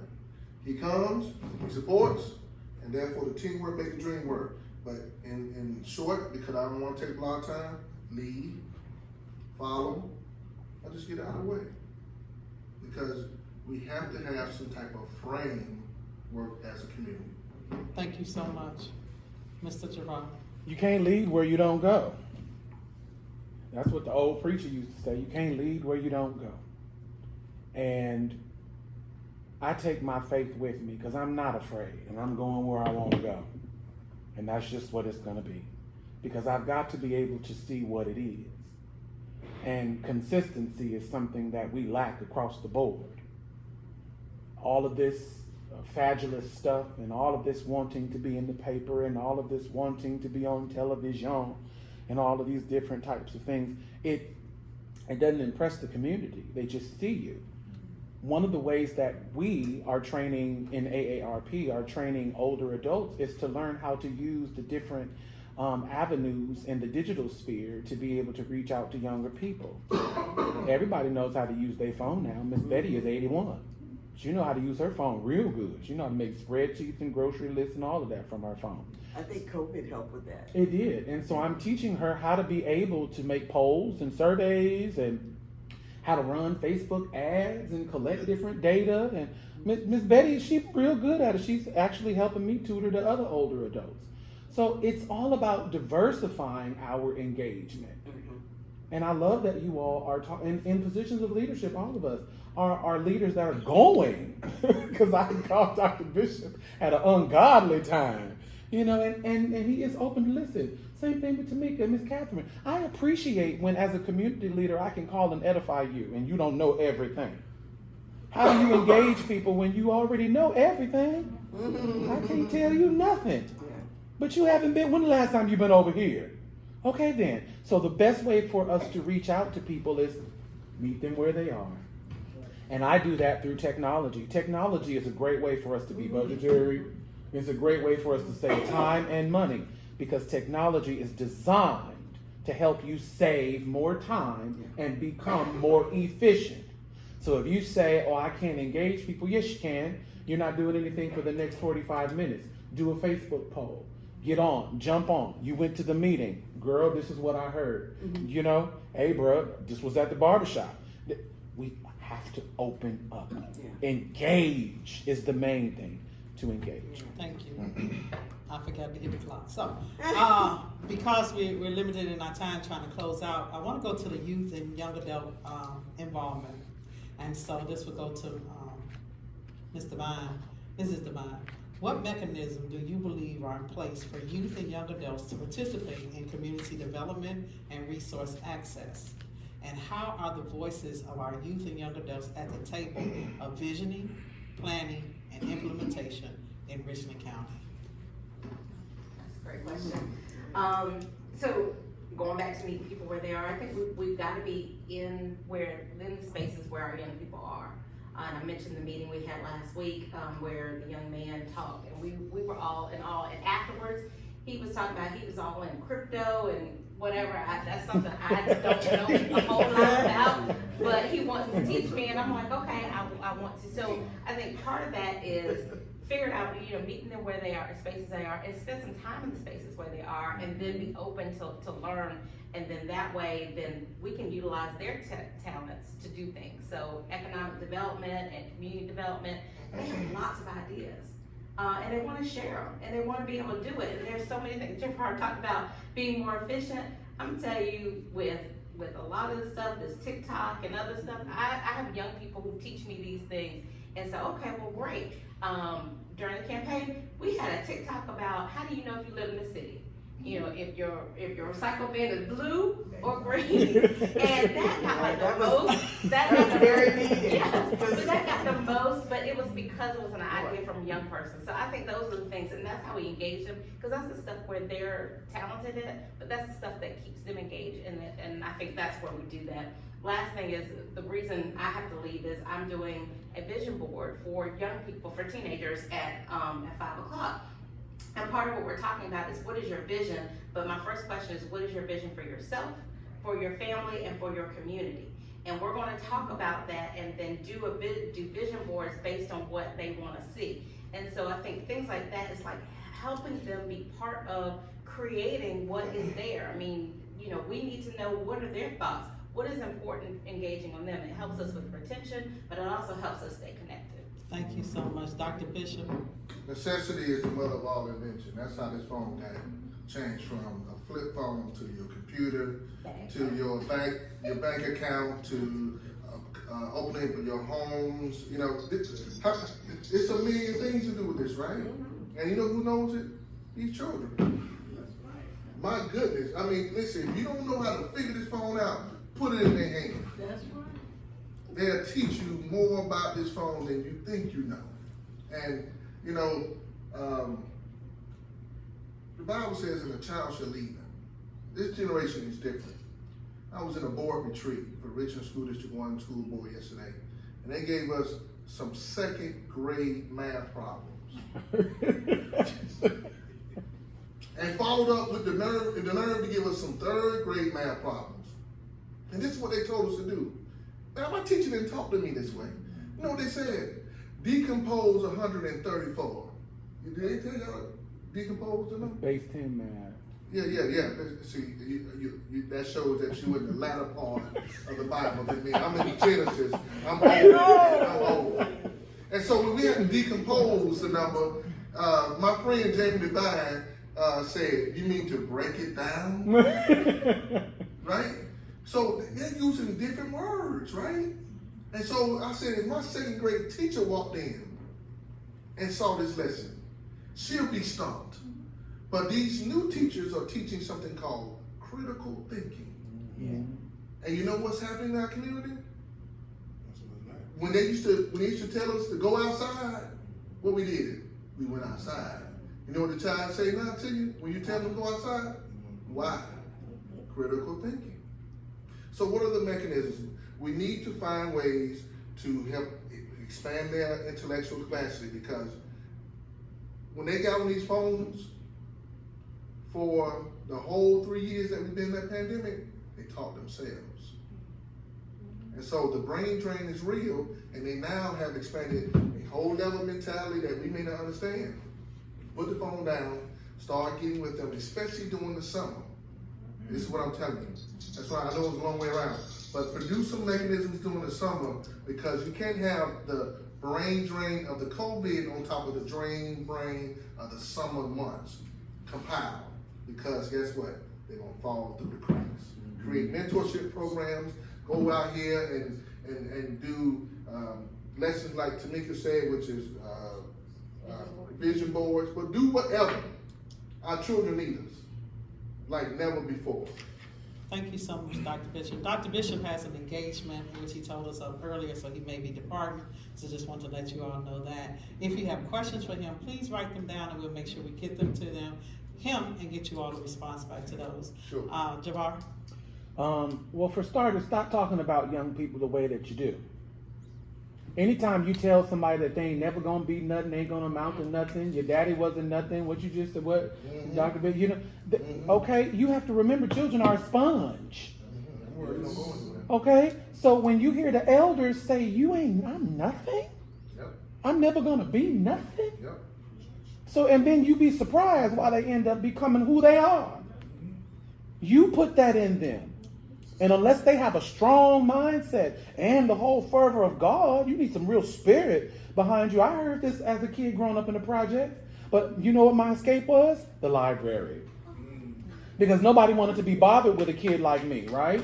Nobody wanted to be bothered with me. My family I grew up around sharecroppers. I grew up around people that had taken me from my 14-year-old mother, who were born at the turn of the century. They taught me how to cook and clean, cut yards, build stuff. I knew how to use my hands. But when the sun went down and the drugs and the alcohol and the violence and the beatings and the gunshots, I said, can I have 75 cents?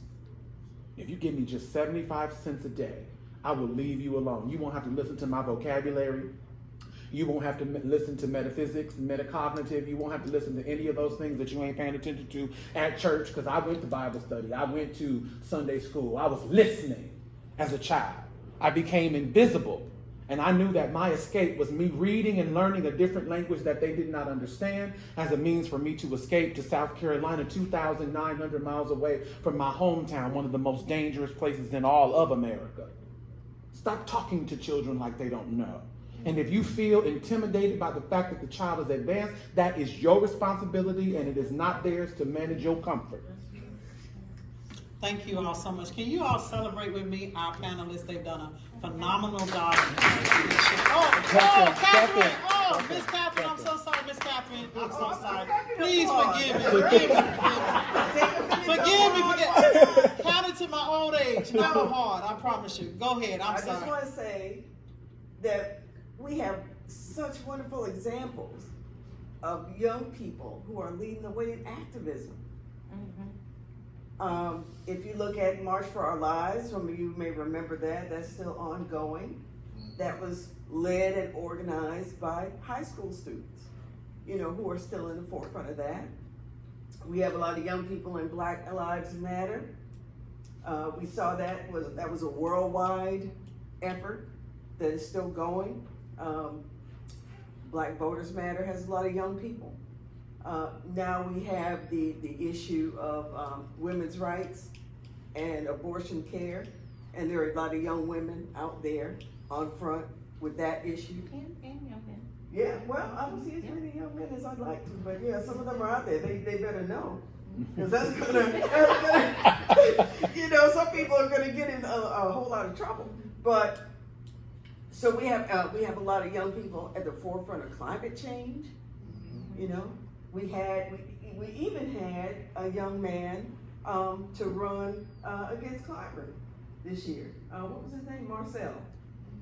Okay, so we have young people who are starting to get into politics. We have them getting into activism. So I think we want to make sure that we're following their lead and that we're supporting. So we need to look in our communities for those young people who are stepping up, who are taking the lead in addressing the issue, and say, what can I do to support you? What can I do to resource you? what can I do to make sure you know all the people who are working on that issue so you can partner with them? But we should get used to seeing young people in the driver's seat because they are already doing it and they are seeing one another do it all across using their internet, their phones. So we want to support what they do. Thank you so much. That's not a phone anymore, just so that you know. It has a phone component. But what you're using is your computer. Thank you. All right, one more time. You all can help me celebrate our panelists.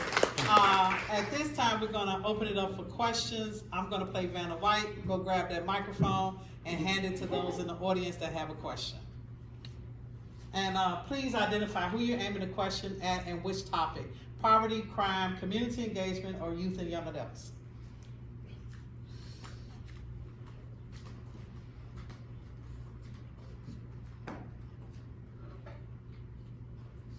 Any questions? Okay, here you go, sir. Thank you. How y'all doing? Great. I'm Juan, I'm a protege of Mr. Johnny Carrero right here, this project. Oh. And my thing was with the young adults, right? For one, you gotta quit for older adults, as I got older, I'm about to send it to 33 in a few months. So, my thing is, as on my spiritual journey and things of that nature, and just getting a load of emotional intelligence of that nature, when it comes to young adults, y'all already for younger, the older crowd already, you're already spitting out the seeds of young adults. So ain't no need to projection that you already learned for already 400 years ago. No need for projection. Drop your ego. Talk to them with love. As you said earlier, with the love. That's the first thing, the highest vibration you ever have on earth anyway. Don't you know when you birth the black kids, what you feel immediately when you see them come out that womb? The love, right? Everybody around there feels the love, the high vibration, right? You should keep going. Only thing that comes to the raptor thing is the corruption to break off the love. You know what I'm saying? Mm-hmm. Drugs, lust, greed, envy, all the four devils that you can't even get past with church. You get that all those sermons you see around that outside of church, you still deal with the four devils after you get a message out of church. You still going home and deal with it from Monday to Thursday to Friday to Saturday. It's all about purification. It's all about. All this earth needs is purification. That's all we need. It's love. Love, right? The highest powerful vibration is we need the love. Hey, how can you doing? How's your day? That's the smallest thing. How you doing? How you feeling today? You all right? What's your mental like? You gotta tap in all levels of how we feeling, because you know what? It's not just one heart we all need to be worried about. We need to be worried about all three. Heart, mind, body, and soul, spirit. Mm-hmm. That's it. Thank you for that. All right. So, Thank you. Thank you. Thank you.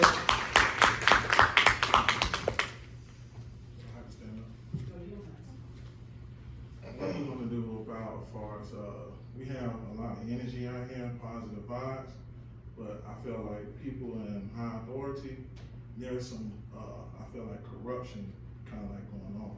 So in other words, what I'm saying is we got positive stuff doing, and they tend to, I guess, we're dealing in this age. We're dealing with messiahs.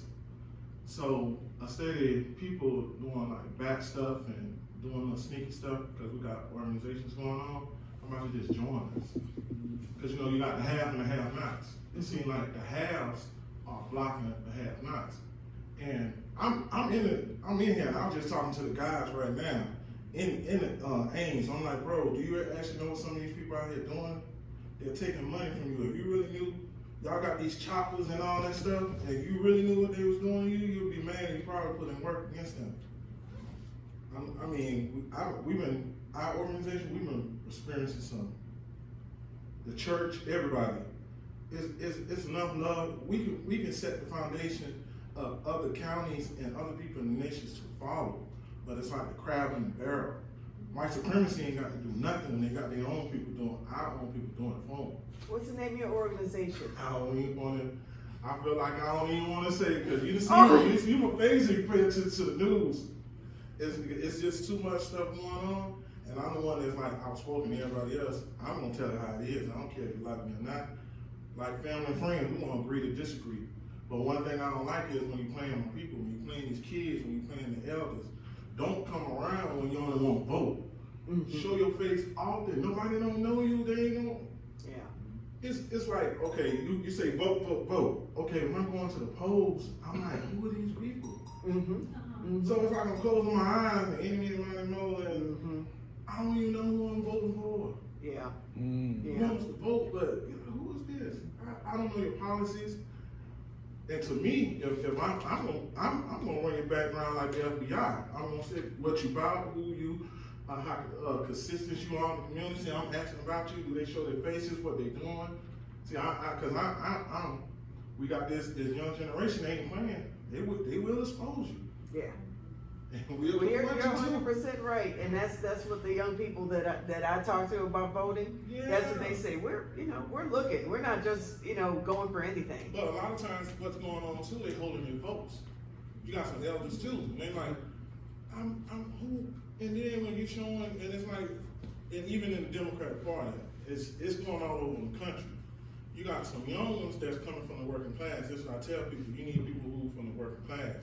Because right now we're going in the perception that's going to be worse than what you think. So you need people who's there for you that we ain't taking no money, man. No money, you can't buy me. You know all the people I feel like you betraying. Oh y'all, that's y'all life. No money. If you die, no money can bring you back. Let me respond to that really You quickly. can respond to that, then we have another question Yeah. here. Thank you, sir. So, thank you for that. I like your passion. All of us have to do our due diligence. Those of us that are non-elected officials or not in that capacity, what's really important, and I'm sure you've heard that here, is we have to engage with each other. One of the efforts that's important about this movement is us establishing somebody in every community that we can make sure that we're edifying. Not on Democrat or Republican. We'll let you make that determination for yourself. But our job is to make sure that you have the information in front of you. So we want to connect with you. We want to make sure that you understand where you are, how to be able to unite your community and make sure that your community is linked to the structures. If there isn't one, we'll show you how to build one so that way you can edify your own people. Yeah, that would be amazing. Yeah. Hey, this is a comment, and I'm shocked I don't have a question because I almost always have a question at every single event. So you all must have just done an awesome job. But I wanted to make the comment, and it kind of goes with what you mentioned there. I think that organizations do a good job of getting people to register to vote, and a decent job of getting them to the polls. Maybe could do a little bit better. But the biggest lacking, I think, is voter education.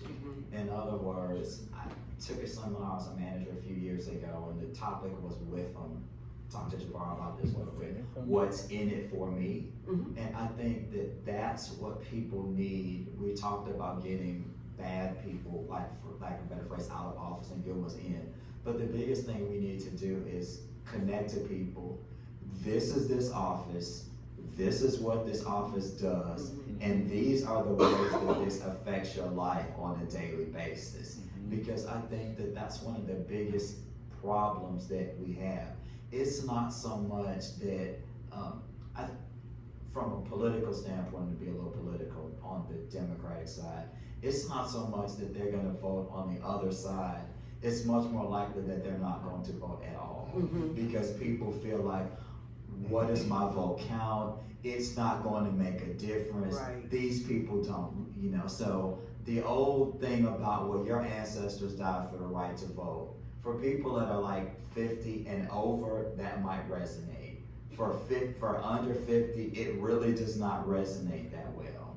Maybe it should, but it doesn't. And they're gonna need to know, all right, so you're telling me that if I vote for XYZ for school board, they're gonna create this policy, or they're gonna have some influence on like what's taught in our schools or whatever.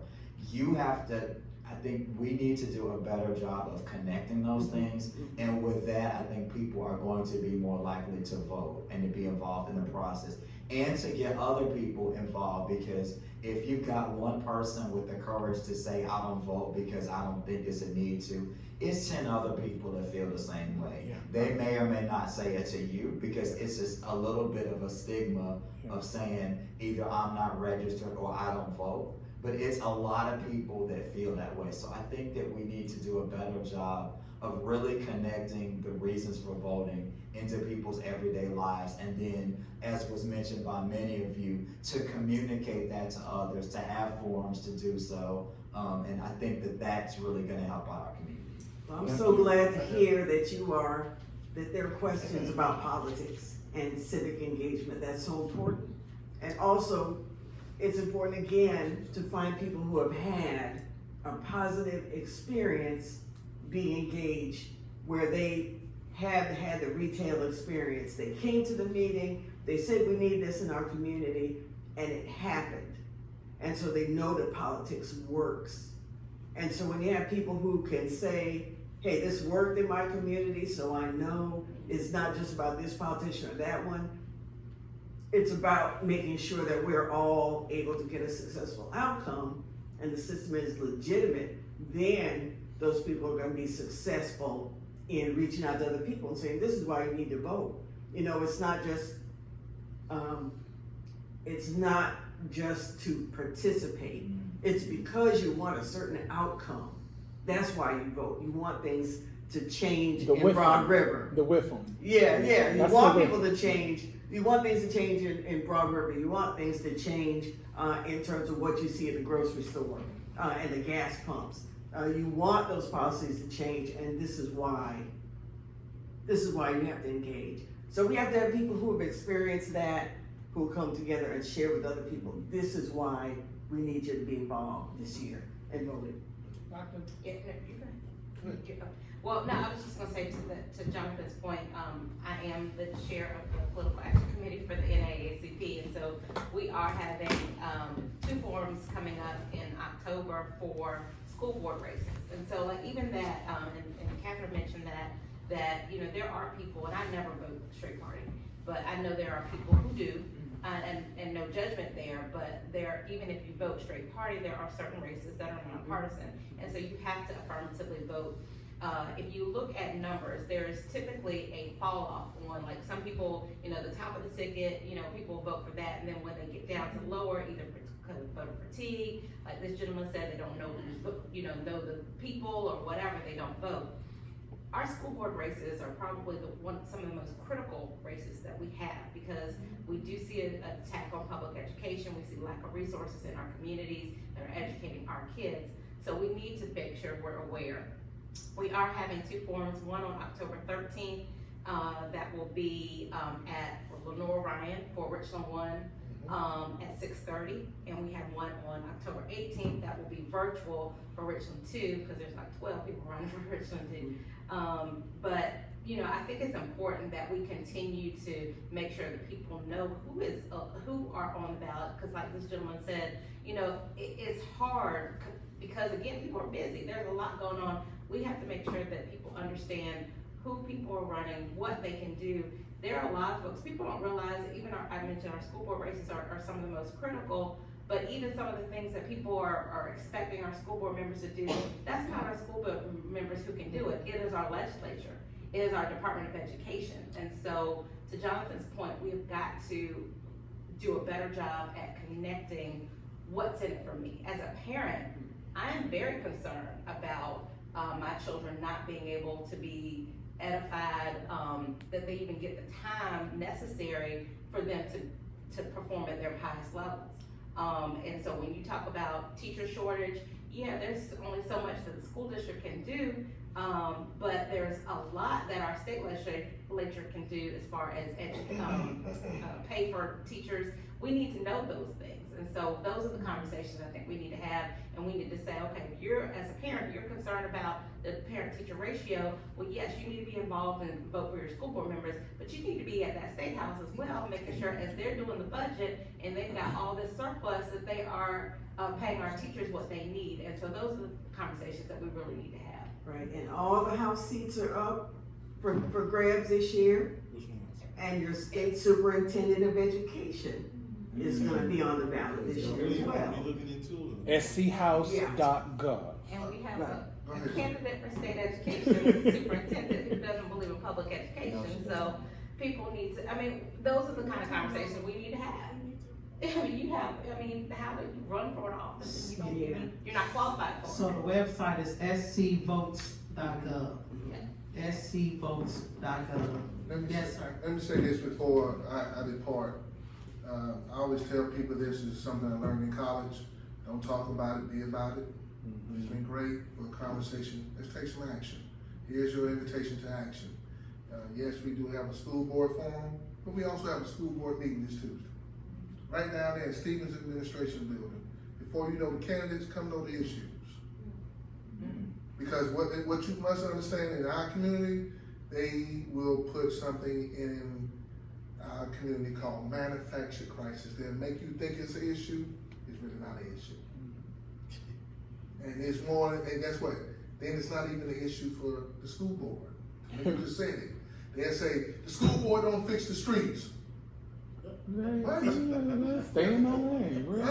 I'm sorry, I know, I'm not over the Department of Transportation. Better call Christy Right. Hall. The school board doesn't, have street lights on after 5 o'clock for the kids. Come find out the issues. Come see what we really are talking about. And therefore, this notion that I always hear, we're not transparent enough. It's a school board meeting at 7 p.m. at Stevens Administration Building. Come find out. Now, I'm gonna be very upfront. Bring a little coffee. Drink a Pepsi, Mountain Dew. All right, because I've been in meetings to 12 a.m. in the morning sometimes. Because you know it's just that serious. And by the way, when people show up there at 7 o'clock, I sometimes have been there since 4 o'clock. So I walk out there with red eyes, stumbling to my car, trying to get home. And to all those people who say school board members getting rich off the district, I'll tell you right now, I only get $9,000 a year. 9,000. I'm not making money. My capital is in seeing children smile because they got a playground for them. My capital is seeing a child get a degree before they even get a high school diploma because of dual credit programs. My smile comes from when I can see the child read a book from cover to end. My smile comes when the grandparent or the parent says, thank you for your leadership. Thank you for fighting. There's a true situation in our community where there are children who don't eat, and it's they come to Richmond One every day. And we don't make them pay. All our kids eat for free. And so the manufacturer Did that before COVID. did that before COVID. And so the manufactured crisis of we ain't doing our job, I take it offensive. So please come and help us do our job. You can participate at the 7 o'clock hour for 3 minutes for public participation. But listen first. Listen. Come in and listen. Find out the issues. Come to the NAACP forum and ask the question. I was at the meeting the other day. I heard this. What's your position on that? That's when you find out who you vote for. Don't talk about it, be about it. Love y'all. Enjoy. God bless you. I Thank gotta you so roll. much. Let's give lift up a hand. And I think Mr. Bailey had a question. I'm gonna have to go in a few minutes too, so I want that. But before I leave, Ms. Bassett, if I can tell one more story, and Mr. Bishop's gonna leave, but I do wanna give him and his group of men some accolades about something that happened in the community, but also just kind of tells y'all also how important, going back to the initial statistics and how all these issues are interconnected. So last week, there was a young man, he was an elementary school student, who missed a couple days of school. Teacher concern, Richland One, another issue that came up. Richland One, their big thing is absenteeism, and so they have They do home visits, they, go and figure out what's going on because they know that there are so many community issues that impact the students, their ability to learn, even their ability to come to school. Teacher reached out, young man, was home because he had been sick. The mom did not want to she didn't have Medicaid, so couldn't take him to the doctor, but also didn't want to send him to school because his face, if you looked at this young child's face, his face was all swollen. If you saw him, and I saw him, you would think he got jumped or beat up or was abused. And so the mom was really concerned about the reaction. But anyway, so found out that he had a toothache. Ended up having an abscess tooth. When he got to the school, the teacher called the administrator. The administrator called my husband, who's the school board member over that area, found out that the child needed to see a dentist. They called the dentist. One of our local dentists, for free, saw this child. But as soon as he saw the child, he said, this child needs to go to the emergency room. It sent him to Prisma Health, called Vince Ford at Prisma Health. They were able to get him into Prisma Health. The child had to stay in overnight ICU. This abscess tooth had gotten so affected that this child was really literally within hours of potentially dying. Thank goodness he was seen, he was taken care of, and then Mr. Bishop and my husband and a group of men that they have a men's group, provided food for this family, provided some assistance and some school supplies for this young kid. But I tell that story because two things. Number one, back to Javar's issue is this is a community thing. I mean, this wasn't one issue. This wasn't an issue that this child didn't have Medicaid or there was a tooth, but it needed the entire community to step up and say, we're gonna help this family. We don't care whatever, quote, barriers they have, no money, insurance, but we're gonna take care of this family. So that is one area where we have got to step up and do things. But the other thing is, when we look at the challenges within our community, going back to the issue of things being interconnected, how can we expect, we can look at the numbers and the data and say, okay, our children aren't learning or whatever. How can we expect children to learn if they are coming to school hungry, in pain, trauma? And so we have got to figure out a way that our system supports the entire child, the entire family. And that means not just electing good people, electing them and holding them accountable, but we have to make sure that we have resources in our community, because there should not be any reason why that child was within hours of potentially dying because he did not have insurance to go to a dentist. Just a common thing. If you can bake sale, if you can do all of those things, you can raise money to help a family. We just have to put aside just being ourselves. Ms. Bailey? That we gotta do both though, because if we have enough people to pass Medicaid, then families will have that. So we gotta do both. We have to do both. Hi, thank you for this. My name is Michael Bailey. For y'all who don't know me, I work in the community. I do media. But just wanted to piggyback. You brought up some excellent questions and conversations, and just two things I just wanted to point out because you talked about resources and all of this, and you talked about the State House. I had the opportunity to work in the State House for over a decade. One of the things that I noticed is that there are enough resources.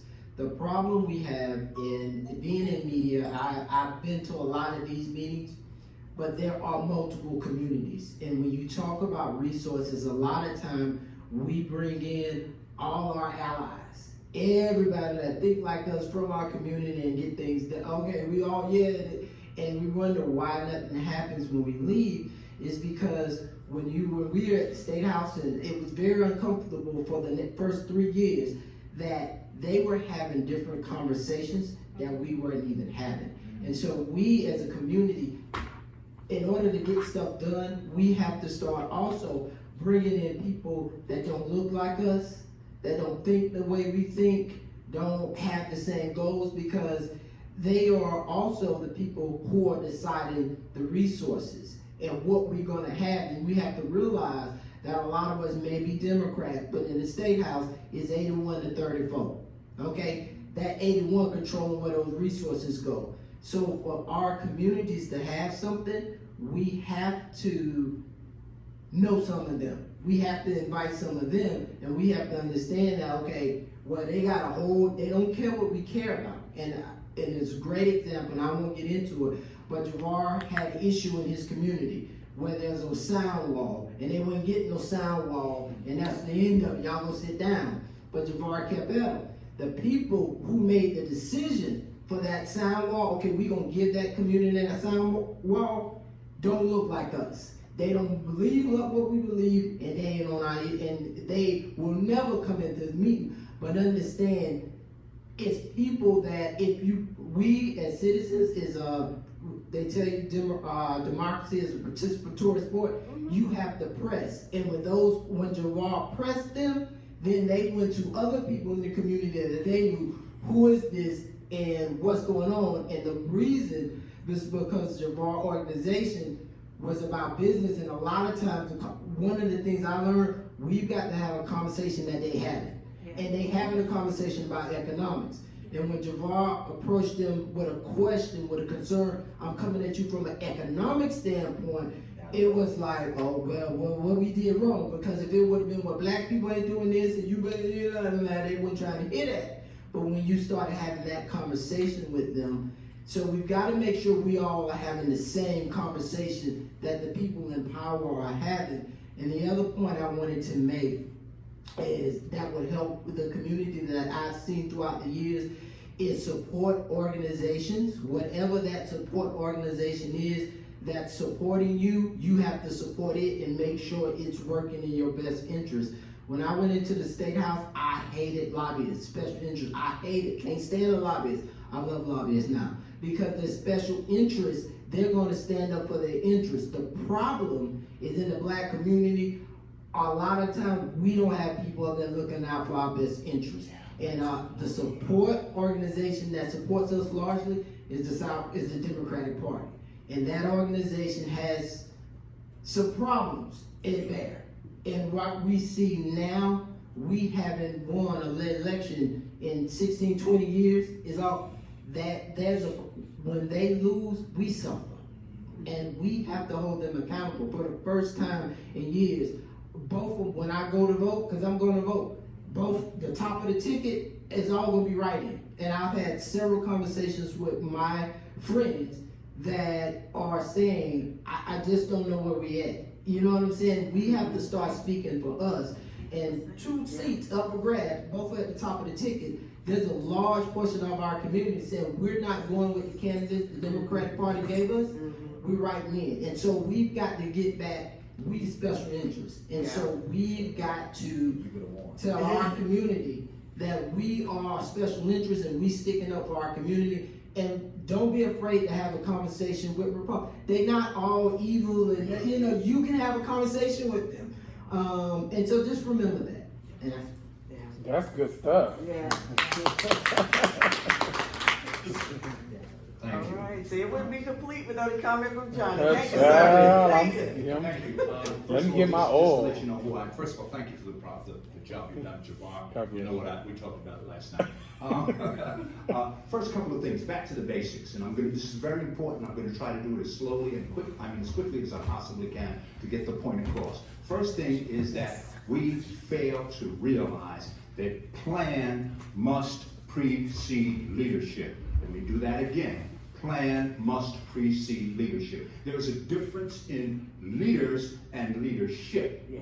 Right. Leaders exercise leadership. Let me tell you where the word leadership, where the word leader comes from. The leader means actually to go before. Because in ancient times, the leader was the one who everybody in the community, anybody in the tribe, realized was the one who had the best eyesight and the best hearing, and above all, who had courage. So the leader walked ahead. They didn't walk behind. They didn't stay in a bunker. They walked ahead. And they were the first ones to see what was coming, and they were the first ones to die in the battle. Show me leaders today who exemplify that. They don't. They don't care anymore. They sit by. Second thing, Your leaders, there's no dearth of resources. Stop letting them tell you that. Right. It's not that the pie is not big enough, it's how the pie is sliced up. Correct. And as Michael Correct. said, Correct. what's happening is we're not sending the right people there to follow it. This is why the plan has to precede the leadership. Because when I send you to whatever office it is, guess how you get there? You get there because I know you. Because you came up in the community, that the people know you, that they trust you, that they love you, and they know that you're going to get there and exercise their interests. That's who we send. Stop letting people come into your community, kiss your baby, shake your hands, talk to your pastor, and all of a sudden they're leaders. No, you're not my leader. Where were you? I don't know nothing about you. That's what we have to understand. The final thing and the most important thing is that, and this is the thing that I haven't heard very much here today. This is all about power proportionality. I don't hear the word power being talked about. This is all about power. Power proportionality means that we have in our control at least the power that is proportionate to our numbers in the population. Right. That's how you get deported. The other thing, why do we need politicians? Why do we elect people office? I know some people know, and I've talked with Tamika many times, and I know she knows this. We want, and in fact, she's one of the few people that I've seen do it, by the way, her and Wendy Broly, by the way. Mm-hmm. I send you to office for what?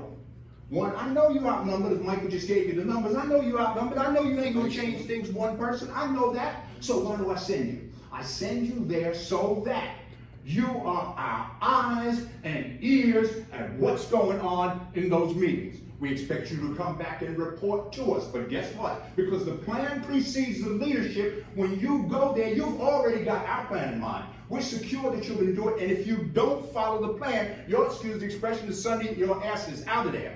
Okay? Because I know the plan. The other thing about having the plan is you prep everybody else for leadership. Yeah. How do you do that? Because this young man comes with me to meetings so that he can see what's going on. Okay? One of our old sayings was every elder has to have a young man, young woman, as his best friend. And that's why we do that. And why I told him to stand up, and you guys didn't say stand up, part of the lesson that you have to learn. If you go to a meeting under Robert's Rules of Order, if you don't stand up, they don't have to acknowledge you. Get in the habit of standing up at meetings so they see you and they know who you are. Remember this too, that the one thing that you have, lobbyists, and Michael said you love lobbyists, what lobbyists have is they have money. Yes. Okay? Money. But guess what? You know what their money buys? Their money buys your vote. Mm-hmm. So now I ask you, who has the power? Yeah. The money or the vote? Mm-hmm. If we have the networks, that you're always talking about the networks and the use of the information, and know how to reach young people, we can turn this around overnight. And don't ever think that young people don't care because they don't know. Ever occurred to you that they know and that's why they don't care? Yes, that's right. What the problem is. That's I have been places where I went to a meeting one time with kids from Colony Apartments. They had 75 kids there that I spoke to, young people. I'm 75 years old, by the way, so I can call you kids, okay? The kids are sitting at the table and I asked a question. I said, how many of you are registered to vote? Everybody, male, female, in the room raised their hand. They're all registered to vote. How many of you voted at the last election? 5 hands went up. So don't think that they don't know. Don't think that they're stupid. Recognize that what we did in our last generation, what did they tell you? They told you get an education. Get an education. Well, we sent them to school. Well, they went to school, and guess what? They became critical thinkers. And what they see is the same thing being repeated over and over, generation after generation. And they ain't buying it because they don't see no change. My grandmother used to say, fool me once, shame on you. Fool me twice, shame on me. And that's what's happening. We've got to learn the game, we've got to play the game, and we've got to play it for the real stakes, which is power. Our communities will be powerful when we stand up and recognize that they can't do a damn thing without us. Wow. Yeah. Don't let the Democrats own your vote. Don't let the Republicans own your vote. what we have to do is to ensure that they don't know which way we're gonna vote. Right. Until the vote comes down. Guess what? Everybody starts coming in. Now they want to talk to you, but they want to talk to you. They want to compromise with you. Yep. Last thing, I'm going to leave you a couple of remarks by Einstein. Einstein said that if I had 1 hour to solve a problem, I would take 55 minutes to figure out what the right question was to ask. And then in the last 5 minutes, I solved the problem. He also said, and I'll close with this, he also said that to do the same thing over and over again and expect different results is the very definition of insanity. Right. Thank you. God bless you. I know y'all are gonna go to action. If there are any questions, No, we're about to leave. Okay. Benediction. So let me do my things. I want to say to Ms. Devine, Ms. Catherine, Dr. Bishop, to Ms. Bass, to all of you, thank you for coming. This will be continued because I'm consistent. I do. People that know me know that I do what I say I'm going to do. And that's why I'm such an annoyance to people in power. Because, I think your relevance is housed in your consistency, and though I don't always get it right, I'm just a mere mortal, but I'm consistent because I'm always looking to learn of my elders. We have lots of we get on the phone, stay on 2 hours. You be trying to put me off the phone. And so I appreciate you all for coming. And so this is just the introduction. We had a lot of people that were registered. So my objective is to go back and find out how we capture those people's attention. One of those things is we're actually streaming, and we'll make sure that people have the information. We're going to put it in their faces, and we'll continue to build all the way till summer of 2023. So can I get you all to commit that if we have another one in your community, that when you see Richland allied communities, you will come and tell somebody? Yes. God bless you. You can reach out to us at broadriverba.org. You can also call the Alliance at 803-638-8042. You can email us at info@broadriverba, stands for Business Alliance.org. Can you get that phone number again?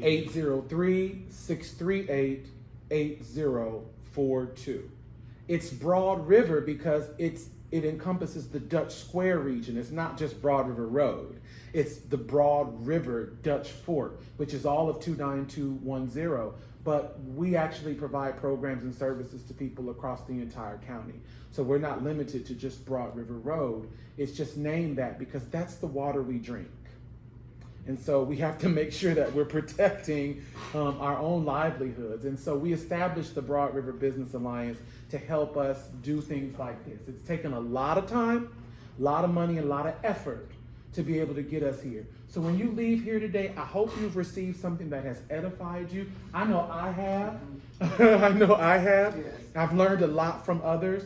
Tell somebody. Tell somebody.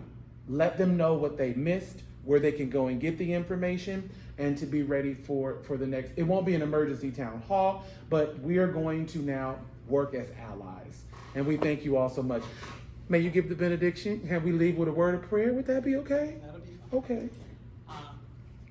So, depending on your own faith tradition, I ask that you join me in prayer. Father God, we thank you right now for this opportunity that you've allowed us to come together. We thank you for all of those that are here. God, we ask that what has been shared be placed in the hearts of the people to go out and do more work, God, for your kingdom, God, for your people, God, that this community may be engaged, be active, and bring about the systemic change needed to make a difference in the lives of all. Now, Lord, I ask you to bless each and every person here in their travel. Be with them and go with them, Lord God, guide them and protect them. This is our prayer. Amen. Amen. And by the way, we're leaving to go to see the Woman King. I am going to see Ooh, for that the was second juicy. time. If there's anybody here who wants to go, I will be glad to pay your ticket. What? It was good. I'm going Are you to going pay. I made Thank you, you did a wonderful job. Thank you for inviting me to be a part of it. Oh, that movie, that don't make no sense. That movie was so good. It was fun. You sure know what to say.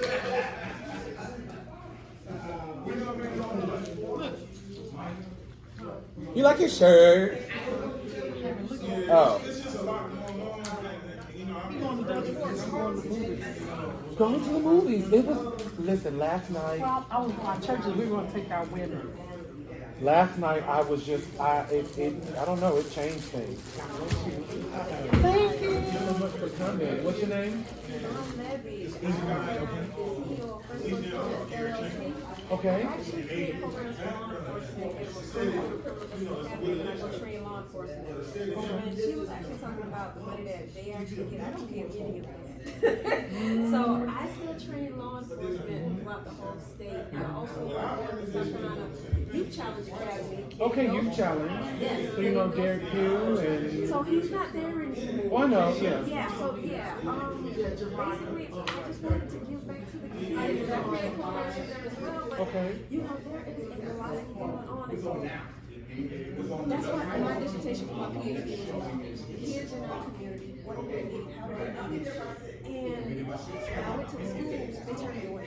Yeah. Well, we have to connect. Let me give you my card because they don't turn me away. Yeah, I mean, so I've been So we've got to get rid of those barriers for you and whatever obstructions there are, because the DJJ is asking me to come and do some more things. We teach, our job is to teach young people how to make money.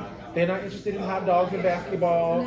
No, they're not interested in that. So what my programs are behavioral skills, anger management, financial literacy. That's what I actually teach. Okay. I teach law enforcement how to keep your hands off of our kids. Come on, somebody. So that's kind of everything that encompasses all of my programs for law enforcement. Okay, Especially with okay. school resource officers. So all my programs. Do you think you would be able to devise a plan of how to teach young people on how to interact with law enforcement in a way that de-escalates? Okay, okay. It is de-escalation. It's also confrontation, conflict resolution, things of that nature.